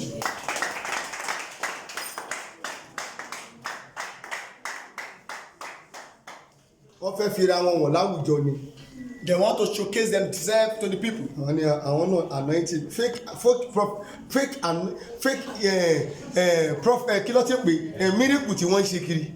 The fake miracle they are performing. ìwọ ò jẹ́ pé wọn ìwọ ọmọ tó jẹ́ ká lọ sí èbúté mẹ́ta níbi táwọn afọ́jú wà kó wá lọ lajú afọ́jú mẹ́. Call him, let us go to Kano Street. má jẹ́ kí wọ́n tú ẹ̀ mọ́ irọ́ ni wọ́n ń pa. Don't let them deceive you, they are liars. number 10 The 10. anointed no anointed one. Kò sí ẹni tá a pẹ̀lẹ́ ẹni fàmì òyàn. we be thinking of how to have branches of church all over the world. Kò sẹ́ni tá a pẹ̀lẹ́ ní àfàmọ́ tó máa wọ onígbẹ̀wẹ̀ kóhun ní ẹ̀ka ìjọ kiri gbogbo àgbáyé. ẹyọ kan táwa gan ní gan. The only one we have, àti ìyànjú ẹ. we've not managed it finish. ó mọ̀ pé church case ṣọ́ọ̀ṣì ńlá wàhálà ńlá ni. Church case is a big case. it's a big problem. It's a big èèyàn kan wá léwu ní 419 lọ́fíìsì ti di business center. It has turned to a business center. pàtẹ́wọ́ fún Jésù. Clap Jesus. ṣọ́ọ̀ṣì ti di wọ́n. Business center. ẹyọ kan tá a ní ìkan ò tí ì ṣe kí ni a ò tí ì yanjú kéèsì ẹ̀ tán. The one we have. èèyàn kan wá jáde á lóun ní 40,000 churches all over That the he world. asked for 40,000 churches all over the world. no anointed man will teach about blessings. Kò sí ẹni ìfàmì òyàn kan tó máa sọ̀rọ̀ nípa ìbùkún. Matthew 3:6-33. Matthew 6:33. Matthew 28:19. Matthew 28:19. no anointed man of God Kò sí ẹni tá a pẹ̀lẹ́ ní ìfàmì òyàn Ọlọ́run we talk about blessings tó máa sọ̀rọ̀ nípa ìbùkún. because that is not what God sent us. Kò ń ṣe ohun tí Ọlọ́run rán wa nìyí. What God sent us, Ohun tí Ọlọ́run rán wa tell the people sọ fún àwọn ènìyàn mi. to repent. Jẹ́ kán yí padà. That is all. Ó ti tán. Teach them the word of God. Kọ́ wọn ní ọ̀rọ̀ Ọlọ́run. Let them know about me. Jẹ́ kán mọ̀ nípa mi. He doesn't tell us to tell anybody about Kò blessings. sí ọ̀rọ̀ ká sọ fún wọn nípa ìbùkún. Irú wọn ni Matthew Ashimolowo Matthew Ashimolowo tó wà ní UK. in UK. Lọ wo dáadáa lọ wo Matthew dáadáa. Look at Matthew. Matthew ò sọ nípa wípé kò dán Ọlọ́run gbọ́ rí. He has never told you to. Títí dá ọ̀rọ̀ yìí mo sì wo program ẹ̀. This money, Ọ̀rọ̀ pé kí bó ṣe máa lówó ló máa sọ. how to get riches. Ìwọ tó wá fẹ́ lówó tó rí owó nǹkan. You that you want to get Ṣé o ní lọ money, ṣe kidnapper? would you be a kidnapper? Àìmọye èèyàn ní Matthew Ashimolowo nítorí ohun tó ń sọ tó ti jẹ́ kó lọ di 419. Because of his preaching, they are becoming 419. Àìmọye èèyàn ní Matthew Ashimolowo nítorí preaching yẹn ó ti jẹ́ kó lọ di kidnapper. Matthew preaching, people are becoming kidnappers. Ṣé gbogbo èèyàn ló máa lówó? Is it everyone that will be Ṣé gbogbo rich? èèyàn ló lè kọ́lé? Is it everyone that will build Ṣé gbogbo house? èèyàn ló máa ralẹ̀? Is it everyone that will Ṣé gbogbo èèyàn ló máa ra mọ́tò? Is it everyone that Ṣé gbogbo èèyàn ló máa ra flight? Is it everyone that will Ṣùgbọ́n buy nítorí pé ó ń fún àwọn èèyàn ní guarantee. Because he has given them Guarantee tí Ọlọ́run ò fún èèyàn. the word God has not Pé given gbogbo them. yín ló jẹ́ kẹ́ ẹ lówó. That he needs to have Gbogbo yín ló money. jẹ́ kẹ́ ẹ ra mọ́tò. He needs to buy car. Àwọn yẹn wọ́n bẹ̀rẹ̀ sí í ṣiṣẹ́ pẹ̀lú aago alágo kiri. They continue to work with another Wọ́n bẹ̀rẹ̀ sí í ṣe 419. 419. Wọ́n máa bà tẹni tí ẹni tọ́lọ́run ti gbé kalẹ̀ jẹ́ wọ́n bà tiwọn jẹ́. They will spoil the plan that God has already established. Kàwé Matthew 6. ṣùgbọ́n ètè máa wá ìjọba Ọlọ́run náà. Ìyá súnmọ́ mi. Ìsúnmọ́ ni la fi mọ iye ẹni. ṣùgbọ́n ètè máa wá ìjọba Ọlọ́run náà. Ohun tọ́lọ́run sọ ní ṣùgbọ́n ohun tó rán wa nìyí ṣùgbọ́n ètè máa wá ìjọba Ọlọ́run náà. kí ẹ máa wá ìjọba àti òdodo rẹ̀. àti òdodo rẹ̀. gbogbo nǹkan wọ̀nyí ni a ó sì fi fún yín. Lẹ́yìn tẹ́ bá mọ Ọlọ́run dáadáa tán. When you know God wholeheartedly, Tí kìí ṣe pé ẹ máa padà lọ mọ owó ẹ ò ní mọ Ọlọ́run mọ́. that you know money, you don't know God. Lẹ́yìn tó bá ti mọ Ọlọ́run. If you know God, Ó ní gbogbo tó wá ń wá kiri. what you are seeking for, Ẹ̀tọ́ òun ni láti fún ẹ. it is my Kì fundamental í right ṣe to give pásítọ̀ to kan láti preach ẹ̀ fún you. ẹ. It is not a power that will preach it to you. Ṣùgbọ́n wọn ò preach number one mọ́. They did not preach number one Wọn again. ò preach ọ̀rọ̀ yìí mọ́. They didn't preach this one Lẹ́yìn pé again. kò mọ Ọlọ́run. That you should know God. Ohun tí wọ́n preach ni pé That is what they are o preaching. What they máa are lówó, preaching. You have money. o máa ra lẹ̀, You o have máa lọ money. sí Amẹ́ríkà. Go to America. Ṣé gbogbo èèyàn ló lọ sí Amẹ́ríkà? See, everyone- Àìmọye àwọn tí wọ́n fi orí kùkùn lọ sí Amẹ́ríkà 40 years man ó sì wà bí ó sì ń jẹyà kò Is it kọ́ ilé ní something in Nàìjíríà. America? Àwọn tàdé wà ń bẹ̀ àti kọ́ ilé We are ẹ pàṣẹwọ́ fún Jésù. Like Jesus.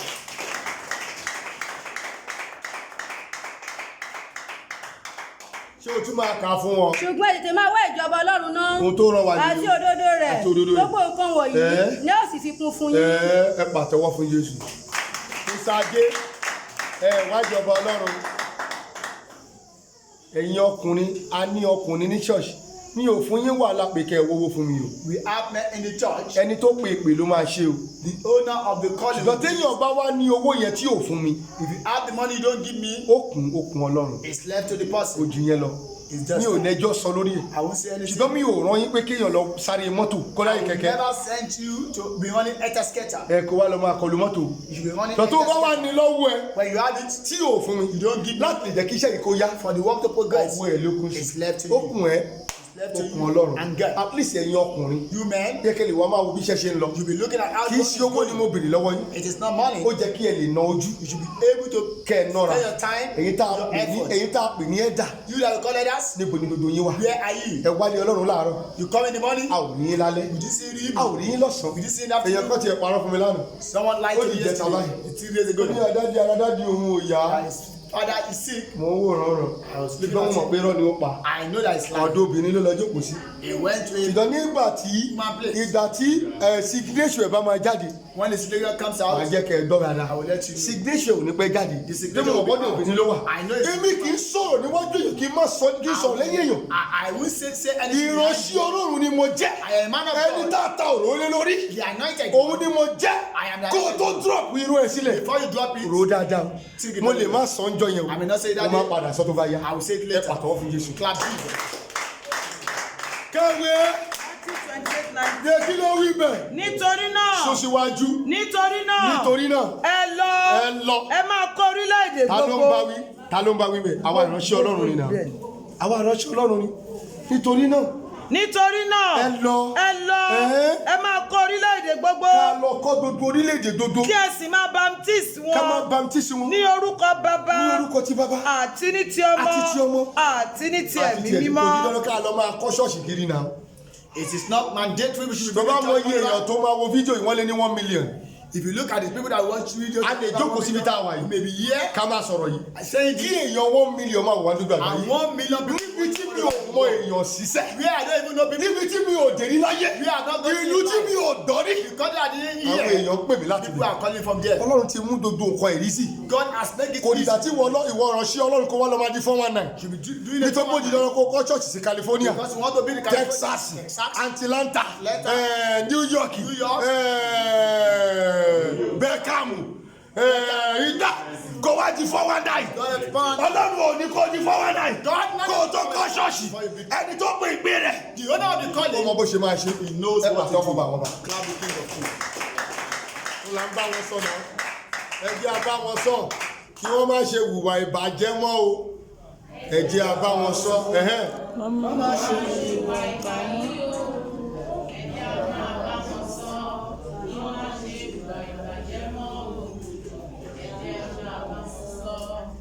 àìbáwọn sọ ìwà burúkú yẹn máa gbilẹ̀ sí.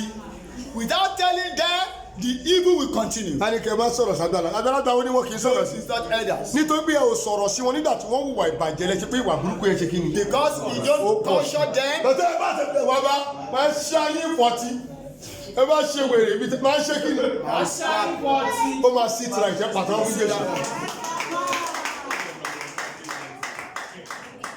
Number 12. 12.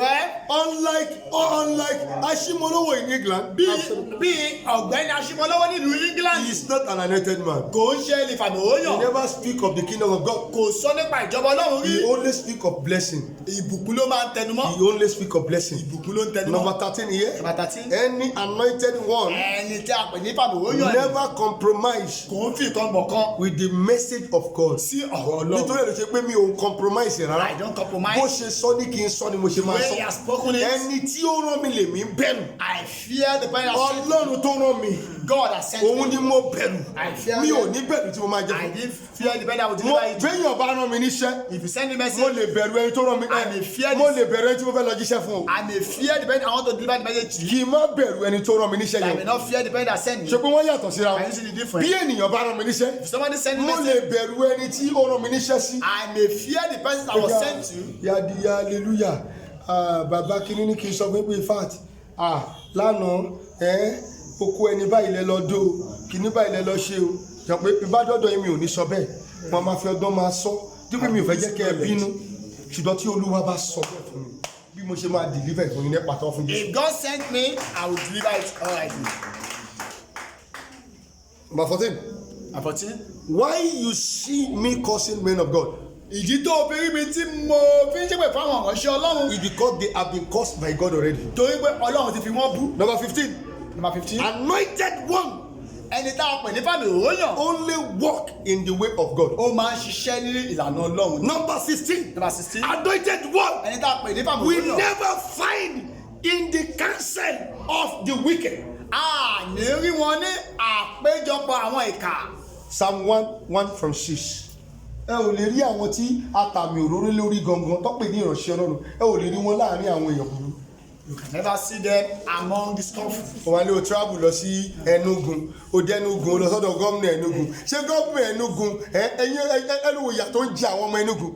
Look at the suffering they are facing Enugu. Is he not a wicked person? Ṣé kò ń ṣe kàìní? Àwọn kan tí wọ́n máa pàtẹ́wọ́ fún mi nígbà tí bàbá wa dé báyìí o ìlú Enugu máa dà o. Iye mọ̀wé tó wà ṣé mọ̀wé sàn? Mọ̀wé ẹbìnrin lọ́wọ́ mọ̀wé bóyá yẹ mọ̀wé dà. Ẹ pàtẹ́wọ́ fún Jésù. Ṣé o ti wà ń bẹ̀? Psalm 106. Psalm 1. Ṣé o ti wà ń bẹ̀?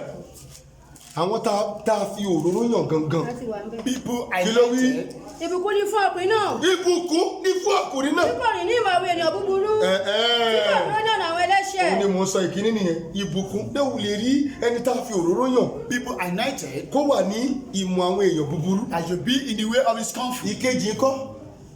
ìbùkún ni fún ọkùnrin náà tí kò rìn ní ìmọ̀ àwọn ènìyàn búburú. Ìkíní tí nìyẹn. kò dúró ní ọ̀nà àwọn ẹlẹ́ṣẹ̀. Ìkejì ìbùkún ní fún ọkùnrin náà tí kò dúró ní ọ̀nà àwọn ẹlẹ́ṣẹ̀. àti tí kò sì lọ́kọ̀. Ní kò dúró ní ọ̀nà àwọn ẹlẹ́ṣẹ̀. That did not stand in the way of the sinners. Ẹ ò lè rí ìránṣẹ́ Ọlọ́run tá a fi òróró yàn tó máa ní àwọn gómìnà Nàìjíríà àwọn kíní Nàìjíríà ló ń fẹ́ lọ máa bá ṣọ̀rẹ́. Kò possible. You can never see anointed one that will be mingled with the Nigerian Ṣùgbọ́n government. ohun táwọn rí nìyẹn. This is what we are saying. Wọ́n kì í ṣe ìránṣẹ́ Ọlọ́run. They are not man of God. Ìránṣẹ́ èṣù ni wọ́n. They are Kàwé. servant evil. àti tí kò sì jókòó ní ibùjókòó àwọn ẹlẹ́gàn. Kàwé. ẹsẹ̀ kejì. Ẹ́. ṣùgbọ́n dídùn inú rẹ̀ wà ní òfin Olúwa. Dídùn inú rẹ̀ á wà nínú ohun tí Olúwa sọ nínú ìwé Ẹ́sítórù gẹ́gẹ́ bí òfin òun pé no o gbọ́dọ̀ pààyàn o gbọ́dọ̀ sọ̀rọ̀ èèyàn kọ́kọ́ níbí o. Dídùn inú àwọn tí Ọlọ́run ta òróró lé lórí gangan nínú òfin Ọlọ́run ló máa ń wà kì í ṣe ní òfin àwọn ìjọba. Tó bá sọ̀rọ̀ ìjọba ẹ mọ̀ pé wàhálà kan ṣẹlẹ̀ mo sọ fóbìnrin kan mo ní òkè lọ́bìnrin lọ́wọ́ amen lọ́bìnrin lọ́wọ́ pásítọ̀ ẹ̀ kí ló tí kò ṣe sọ̀rọ̀ nípa Yorùbá nation Amẹ́ríkà lóbìnrin yẹn wà o nígbà tó máa dá mi lóhùn níjọ́ Monday ó ní ìgbà tóun dọ́dọ̀ dáàdi tóun béèrè ó ní even gan Adébóyè tí kò sọ̀rọ̀ ó mọ̀ pé ohun tó ń sọ ni pé kò fẹ́ yẹ kó pa òun káwọn sọ kí káwọn sọ̀rọ̀ nípa ìjọba mo ṣe wà láì obìnrin yẹn máa wò mí tó bí wọ́n wà lórí line they love this program they were on the line ó ní dáàdi sọ pé àná tí mo sọ yìí Kúmúyì ní Deeper Life ní Amẹ́ríkà ó ní káwọn lọ ìsọ̀rọ̀ ìjọba kọ́ pa àwọn kọ́ lọ pa ọmọ kọ́ pa family ta ni ó jẹ́ kí wọ́n pa bí kò bá ń ṣe àwa ẹ dá mi lóhùn ta ló jẹ́ kí wọ́n pa bí kò bá ń ṣe anointed one ló jẹ́ kí wọ́n pa náà kì í ṣe ẹ̀yin. Yes. I am telling you the truth. Kàwé. àti nínú òfin rẹ̀. Yóò ń ṣe àṣàrò ní ọ̀sán àti ní òru. Kò tún ní kúrò ń bẹ̀ bó ṣe wá bẹ̀rù òfin ẹ̀yẹn kò tún ní kúrò ń bẹ̀ á wá máa study ẹ̀ ní àárọ̀ ọ̀sán àti alẹ́. yóò sì dàbí igi tí a gbìn sí etí ipa odò. Ó ní tó bá wá padà wá rí bẹ́ẹ̀ kò nídìí kó béèrè owó lọ́wọ́ ìjọba sẹ̀ kò nídìí kó tọrọ owó lọ́wọ́ ìjọba má disgrace àrẹ dọ́dọ̀ wọn kò nídìí kó tọrọ owó lọ́wọ́ ẹlẹ́ṣẹ̀ ó ní tó bá wá padà rí bẹ́ẹ̀ ó ní ó máa dàbí igi. Kàwé. ẹsẹ̀ kẹta yóò sì dàbí igi tí a gbìn sí etí ipa odò. Yes. tí ń so èso rẹ̀ jáde ní àkókò rẹ̀. ewé rẹ̀ kì yóò sì rẹ̀. Ṣùgbọ́n. àti ohunkóhun tí ó ń ṣe ni yóò máa ṣe déédéé. ẹsẹ̀ kẹrin. Yes. àwọn èèyàn búburú kò rí bẹ́ẹ̀. Àwọn èèyàn búburú rí bẹ́ẹ̀. ṣùgbọ́n wọ́n dàbí ìyàngbò tí afẹ́fẹ́ ń fẹ́ lọ. Yes. ẹsẹ̀ karùn-ún. Yes. nítorí náà àwọn èèyàn búburú kì yóò dìde dúró ní ìdájọ́. Àwọn tó lóun tẹ̀lé nìyẹn tó pera wọn ní anointed man ó ní wọn ò ní dìde ní ọjọ́ ìdájọ́ wa láì. bẹ́ẹ̀ ni àwọn ẹlẹ́ṣẹ̀ kì yóò lè dúró ní àwùjọ àwọn olódodo. àwọn ẹlẹ́ṣẹ̀ wọn ò ní dúró níbi tí àwọn olódodo wà ní ọjọ́ ìgbéǹde àlìkíámọ̀. ẹsẹ̀ kẹfà. Yes. nítorí olúwa mọ ọ̀nà àwọn olódodo. olúwa sì mọ ọ̀nà àwọn olódodo. ṣùgbọ́n ọ̀nà àwọn ènìyàn búburú ni yóò ṣègbé. ẹ pàtẹ́wọ́ fún Jésù. Number 21 here. Anointed means someone with Jesus Christ character. àwọn tá a pè ní ìfàmìróyàn àwọn ló ní ìṣe Jésù. Number 22 here. Number 22. No anointed man of God will be silent to the cry of the people of God that which God sent him to. kò sí ẹni tá a pè lẹ́ni àfọ̀mọ́ròyàn tó máa dákẹ́ lórí ẹkún àwọn ọmọ tá a rán sí. sọ pé kò ṣe gbogbo nǹkan ni mo rí o. it's not everything I have seen. tó o bá kéde bí báyìí a máa wo ohun tó ń ṣe o. if you cry here we are going to look at what you are mo ti jẹ́ kó yé ẹ pé èèyàn bíi tiẹ̀ ni mo jẹ́. I have told you I am a human being. síbẹ̀síbẹ̀ Ọlọ́run ò jẹ́ kí n rí gbogbo nǹkan. but yet God has ohun tó bá fi wọ̀n mí náà ni mo rí. except those who ṣùgbọ́n have ìwọ seen. tó mọ̀ pé nǹkan ṣe. you that you know tó o you bá are sáré dé bí certain. báyìí. if you come here. a máa try láti wọ́n nǹkan tó máa you ṣe will sí. try to look for solution. Number 24. 24. Anointed man of God Anointed man of God. is a man after God's heart. ó jẹ́ ènìyàn ní ọkàn Ọlọ́run. Number 24. Anointed man of God. ẹni tá a pè ní ẹni A ìfàmìróyàn. man of God that walk with no hope of buying a car. àwọn ló máa ń ṣe láì ní ìrètí wọ́n fẹ́ ra ọkọ̀. Or buying an estate. tó fẹ́ pé wọ́n fẹ́ ra ilé jọ̀jọ̀. Or owns their own flight. àbí kí wọ́n ní ọkọ̀ òfurufú tiwọn. Tó bá tẹ́kì mi pé mo ti ta mọ́tò kìíní nítorí bíbá yìí. I have sold the first car here. Mercedes Benz. The first Mercedes Benz. Mo ti ta mọ́tò kejì nítorí bíbá. I have sold the second one. Which is the Sienna. This Tó bá wá tẹ́kì mi wípé if it takes me. kí n tún ta Highlander tó wà lọ́wọ́ mi. the island I have. Mo máa ta. I will sell it Kí n lè kọ́lé Olúwa. to build the house of the Lord. Say no anointed man of God. kò sí ẹni tá a pè ní ẹni You ìfàmìróyàn. thinking of I want to buy my own car. nígbà òun fẹ́ ra mọ́tò títí I o. want to buy house, òun fẹ́ ra estate, òun fẹ́ ra estate. and I want to own my own flight. òun fẹ́ ní ọkọ̀ ayára sí tòun. He will think of people. a máa wo ti tàwọn tiẹ̀. He will think of people. a wo tàwọn títí rẹ̀. He will think of people. a wo tàwọn títí Number rẹ̀. 5. 25. No anointed one kò sẹ́ni tá a pè lẹ́ni or ìfàmìróyàn. man of God àbí ènìyàn will be náà heartless to the extent, to the length tí ó yẹ pé kò ní ní ìtara. that he will sow enemy. a rí àwọn ọ̀tá rẹ̀.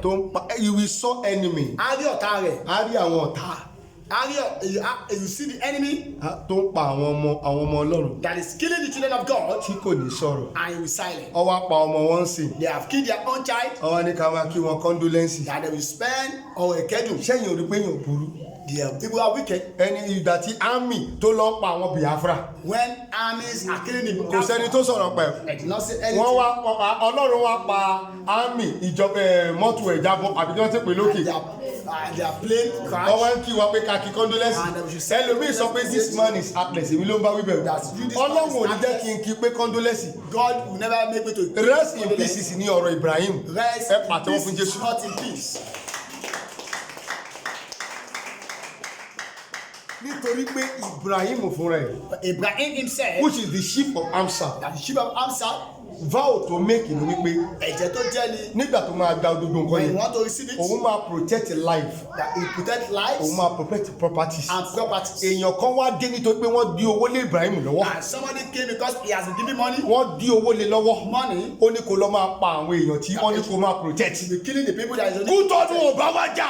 Kútọ́nù did not fight. Ghana ò bá wá jà. Ghana did not fight us. Àwọn ará wa ló wá pa wá. It is our people that is killing ourselves. Ẹ wá ní ká wá kí wọn And condolence. he said we should be giving them condolence. Iye àwọn tó kí wọn condolence. The numbers of people that give them condolence. Òun bí ikú ló máa jà lọ́sẹ̀ wọn nínú ọdún yìí, nínú ọ̀sẹ̀ yìí. Something of evil will Òun bí happen. ìbànújẹ́ máa jà lórí wọn. So will happen. Nítorí pé there is no peace for any wicked man. Kò sí àlàáfíà fún èké. Ẹ pàtẹ́wọ́ fún Jésù. Ìyàwó ẹ̀ wá ń sunkún. Ṣé ìyàwó ẹ̀ ò ti sọ fún tẹ́lẹ̀ pé wá òwèrè tó rún ẹ níṣẹ́ ò má ṣiṣẹ́? Ìyàwó wá ń sunkún bí ẹni tó ti yàwó. Àwọn tí wọ́n pọ̀ ọmọ ẹ̀ lẹ́kìkí ni káwọn ṣe. Àwọn ọmọ tálákà ẹ ò kíyà fún wọn. Tọ́lọ́run bá wá fi jújù lọ wọ̀nyí pé òun pa yín ẹ wá máa ní pé kọ́ máa ké kọ́ndólẹ́ ayé àtàwọn tó ṣe kọ́ndólẹ́sì àtàwọn tó kí pé rest in peace ọmọ wọn máa kú ni. Ẹ pàtẹ́wọ́ fún Jésù.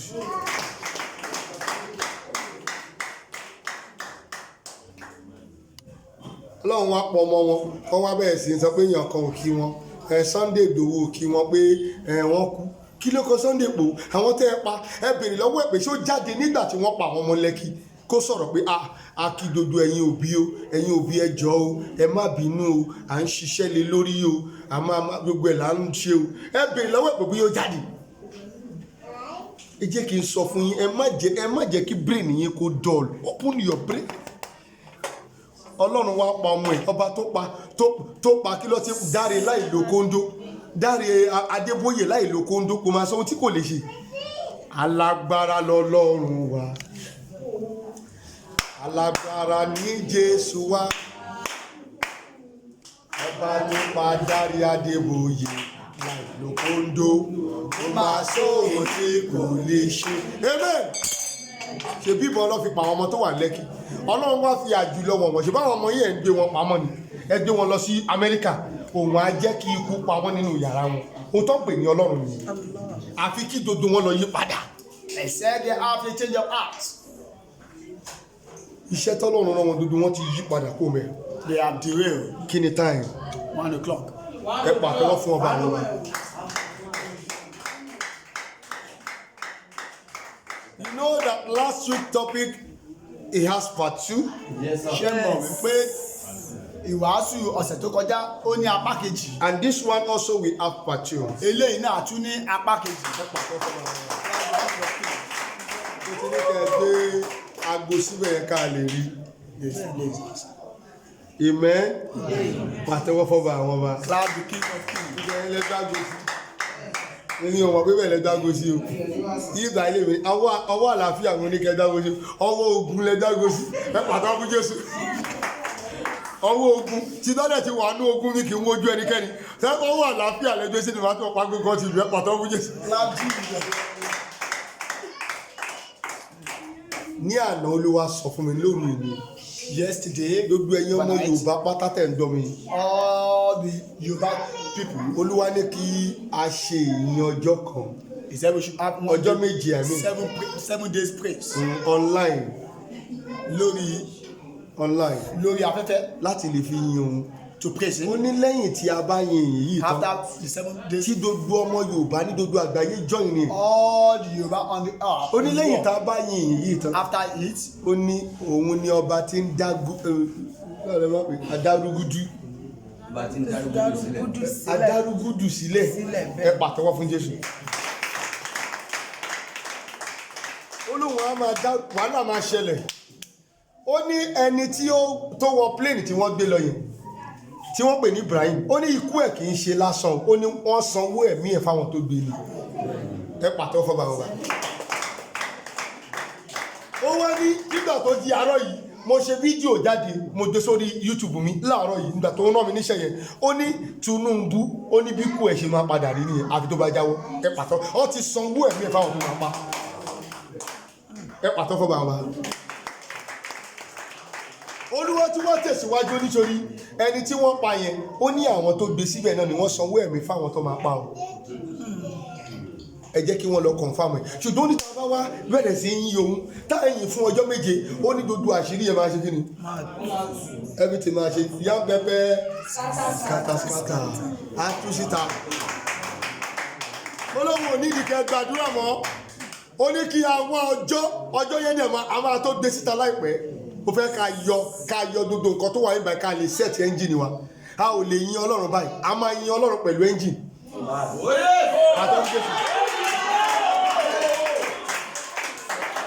Ẹgbẹ́ kan àwọn èèyàn ń gbọ́ yín o English yìí. is it not so? Ẹ gẹ́tì Ọlọ́run ò wà interested nínú ohun yín nítorí ẹ̀ ló ṣe sọ pé ẹ fi ohun àti dùn ẹ pàtẹ́ fún bàbá.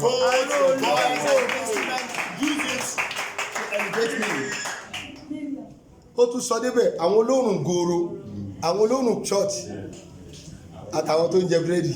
And those that is eating bread. Amen.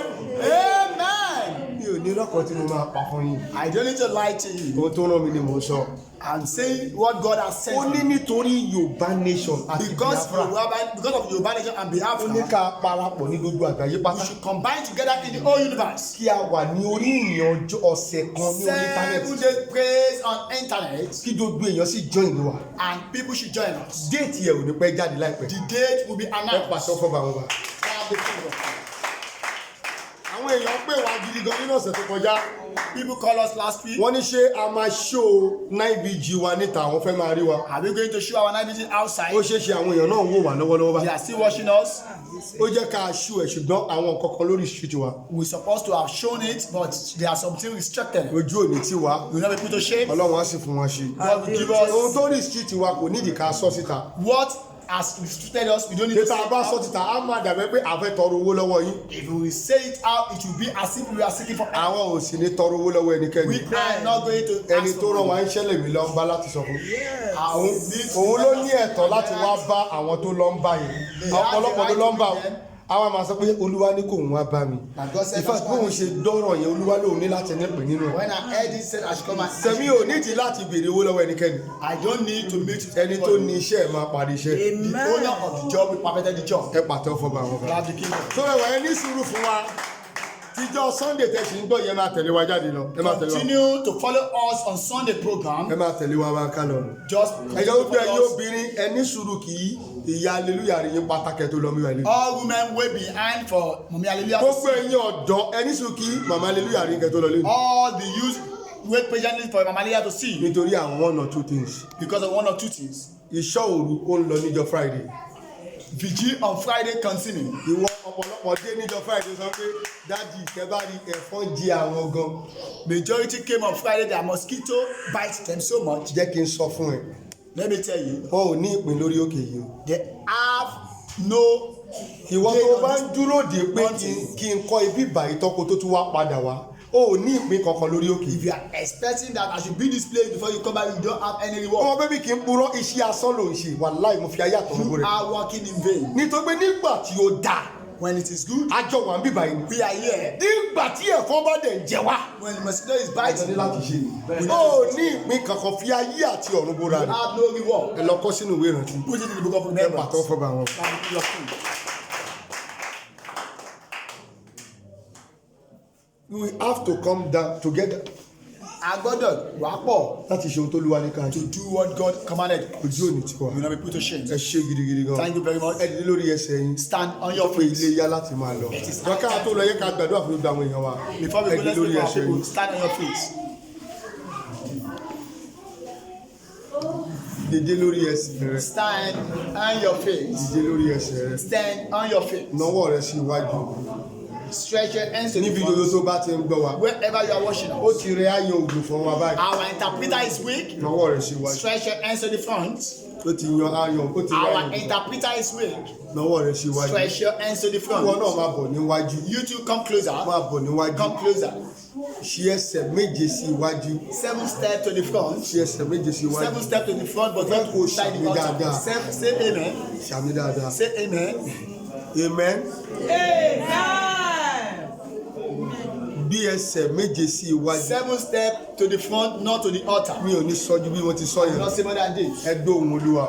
Hearken to the voice of báyìí the lọ́lọ́run Lord. àwọn ọmọ ogun. Thou say the Lord of hosts. gbogbo ẹ̀yin tí ẹ ti gbé ẹsẹ̀ méje síwájú. You that you have taken 7 steps ọ̀sẹ̀ tẹ́ wà yìí. this week, bí Olúwa ti wá ń bẹ. as God liveth, àti ìwọ tó ń gbọ́ mi lórí and afẹ́fẹ́. you hearing me on the air, kò dìgbà tó bá wò wá lórí live. it is not until you watch it online. èyí tá a dúrọ́ọ̀pù yìí náà máa ṣiṣẹ́ fún ẹ. The one we drop, it will work for you. gbogbo ìwọ tó ń wò wá lórí afẹ́fẹ́. You that you are watching us on the air, àti ìwọ tí ó wà ń bíbà yìí náà. and you that you are here, ọ̀sẹ̀ tó wà yìí. this way, o ò ní kábàámọ̀ kó wọnú ọ̀sẹ̀ yìí.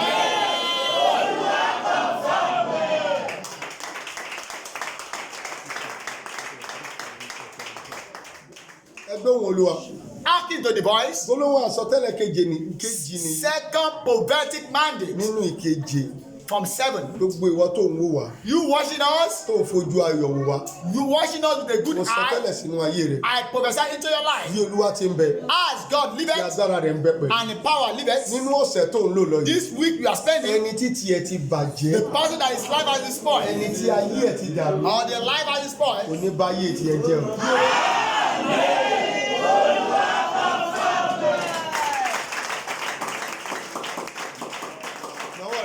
síwájú. Stretch your hands. Èmi tí mo mọ Ọlọ́run tí mò ń sìn. I know the God I am serving. Ẹni tí kò fìgbà kankan dójú tì mí. He has never disappointed me. Ẹni tó ń bẹ pẹ̀lú mi ní ojoojúmọ́. He's with me all the time. Ọ̀gá ògo.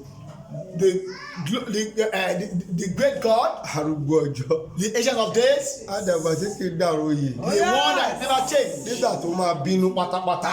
When he got Tó furious, fẹ́ sọ̀rọ̀ ara rẹ̀ fún mi. when he told me about himself, Ó ní Ọlọ́ládé o. he said, Ololade. Mo ní bẹ́ẹ̀ ni bàbá mi. I said, Father, I'm Ó hearing. ní èmi ní Ọlọ́run I said, I am God. tó máa ń dójú ti bùkátà. That the one that settle all Nígbà yẹn responsibilities. ló fẹ́ sọ̀rọ̀ ara rẹ̀ fún That pátápátá. is the time he wants to tell me about Èmi ní himself. Ọlọ́run. Say, I am God. Ọlọ́ládé. Ó Ololade. ní bẹ́ẹ̀ ni bàbá mi. I said, my Father, Ẹ máa wí continue speaking nítorí pé ìránṣẹ́ rẹ̀ yín gbọ́. because your servant is Ó ní listening. èmi ní He ọba said, I am tí King ń dójú ti bùkátà. that settles all Bẹ́ẹ̀ tí responsibilities. ń lọ yìí. As you are going, Báyìí lolúwa wí o. thou said the Lord of hosts, Àtẹ̀yìn tí ń gbọ́ mi. you that you are hearing Bẹ́ẹ̀ tí me, ń jáde lọ. as you are going out, Dódó bùkátà tó wà wájú. all responsibility before you Kì í ṣe ọ̀sẹ̀ tó ń bọ̀ o. is not next week. Nínú ọ̀sẹ̀ yìí gangan. This week, Bó o bá gbàgbọ́ pẹ̀lú if you mi. believe with me, Bí o sì gbàgbọ́ pẹ̀lú Olúwa. and you believe with God, Olúwa máa dójú ti bùkátà tó wà wájú.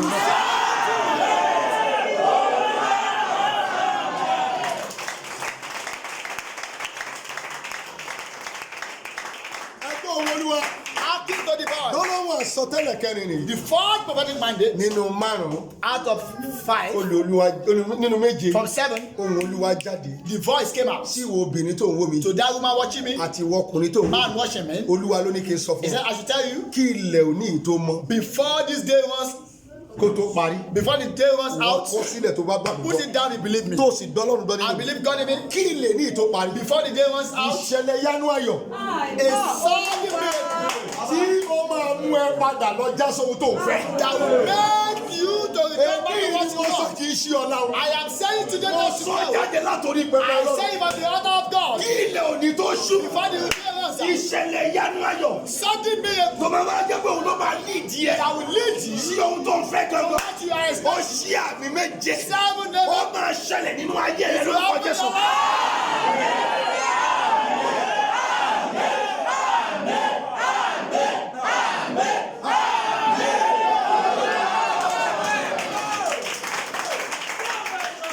Ó kì í ṣe ìlérí náà ní jẹ. Don't make promise without fulfilling. Ayé ògùnfọ̀ ó ti rẹ́ ó ti sún wọn Don't bẹ́ẹ̀. make a promise without Ó kì í ṣe fulfilling. ìlérí náà ìmúṣẹ. You don't make a promise without fulfilling it. Ṣé ìwọ tó sọ fún mi wípé? You that you told me, Ìwọ ló sọ fún mi bẹ́ẹ̀. you told me, Ó sọ wípé you said, àfi except bí àwọn òṣìṣẹ́ the laborers, bí wọ́n bá fọwọ́ aago sẹ́yìn. except the delay, Ó ní oṣù kan that within 1 month, òun ló máa fi kọ́ ibi. you will build this place. Nítòótọ́ Truly, òṣìṣẹ́ ló fọwọ́ aago ẹ̀ sẹ́yìn. laborers are delaying. Mo gba ìwọ Ọlọ́run gbọ́. I believe in God. Ohun tó ń sọ ló fẹ́ ṣẹlẹ̀. What you are saying wants to Mo yẹ ń happen. bá àwọn òṣìṣẹ́ jà. And I'm fighting the laborers Lójoojúmọ́ every bí day. ẹ jọ̀ọ́ That please, ẹ má fọwọ́ aago sẹ́yìn. don't delay. Olúwa ti sọ ìran yín fún mi. God has shown me Ó your ní vision. àfi tẹ́ ẹ bá fọwọ́ aago sẹ́yìn. Except you delay. Níbi tí òun wá yìí. That where I am, Ibi tó òun gún wá sí. where is Lọ́wọ́ ò my ní parí rẹ̀. that will not finish it Láàárín oṣù kan. within 1 Náwó month. rẹ̀ síwájú. Raise your hand. Mo gbọ́ Olúwa gbọ́. I believe Bí God. wọ́n náà bá dolúwa If you gbọ́. believe God, Gbogbo ìṣòro rẹ̀. all your solutions, all your Oṣù problems, May yìí tó parí. before the May runs out, Ìwọ tó ń wò mí lọ́wọ́lọ́wọ́ you yìí. that you are watching me, Bí oṣù May tó parí. before May runs out, Gbogbo ìṣòro rẹ̀. all your Ó problems, máa jowó ìtàgé lórúkọ Jésù.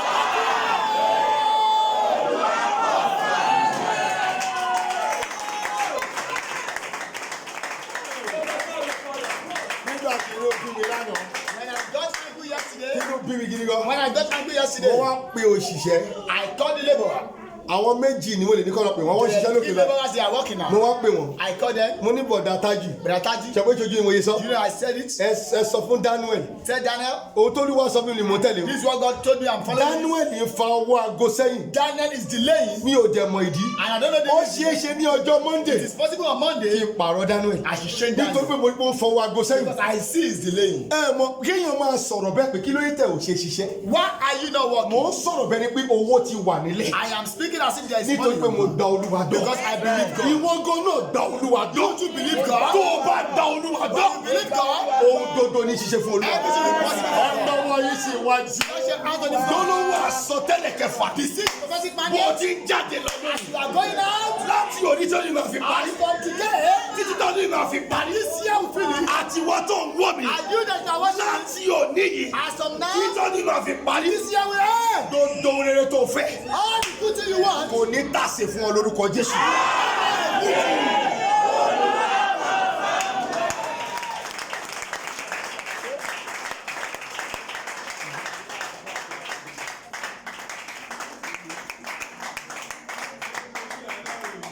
bí mo ti kéré tó yìí ni mo mú tọ́lọ́run jẹ o. As I am so small, I know who God is. àwọn èèyàn ni wọ́n kọ́ ni pé mi ò dé táyì wọn ò gbà mí gbọ́. People see that I didn't put on tie, they didn't believe me. àbí mi ò wọ súùtù wọn ò gbà I mí. didn't put on suit, they didn't believe me. ṣùgbọ́n mo fẹ́ fi yé yín dáadáa. I want you to know, gbogbo àwọn tó dé táyì lánàá wọn ò dé táyì mọ́ o. people that put on tie, àwọn they don't. aṣọ wòlíì lọ́wọ́ They báyìí. are putting on. wọ́n ní olúwa ní káwọn máa wọ aṣọ wòlíì That sí. God asked them to put on garment of àwọn promise. tó purọ́ fún yín lánàá People that lie to pé you, white garment that the white garment, pé oògùn ni wọ́n ń ṣe. they are doing ẹ lọ fetish. wò wọ́n dáadáa lẹ́yìn. See them very well. àwọn bíi Sam Olúalọ́.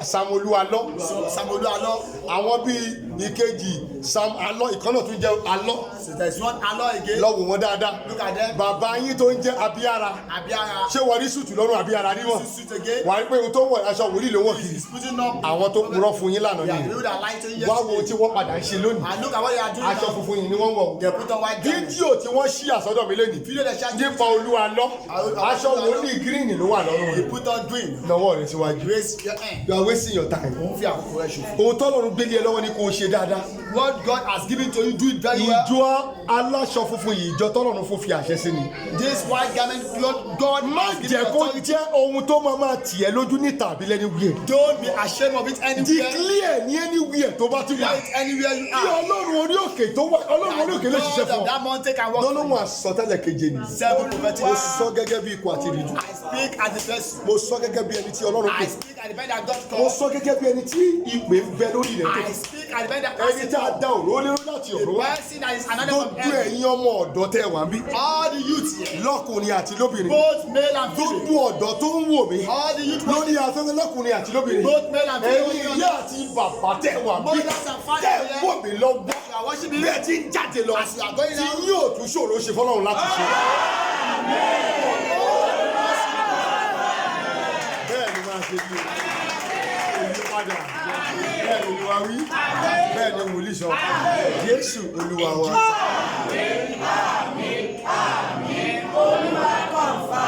àbò olúwa oníkùn.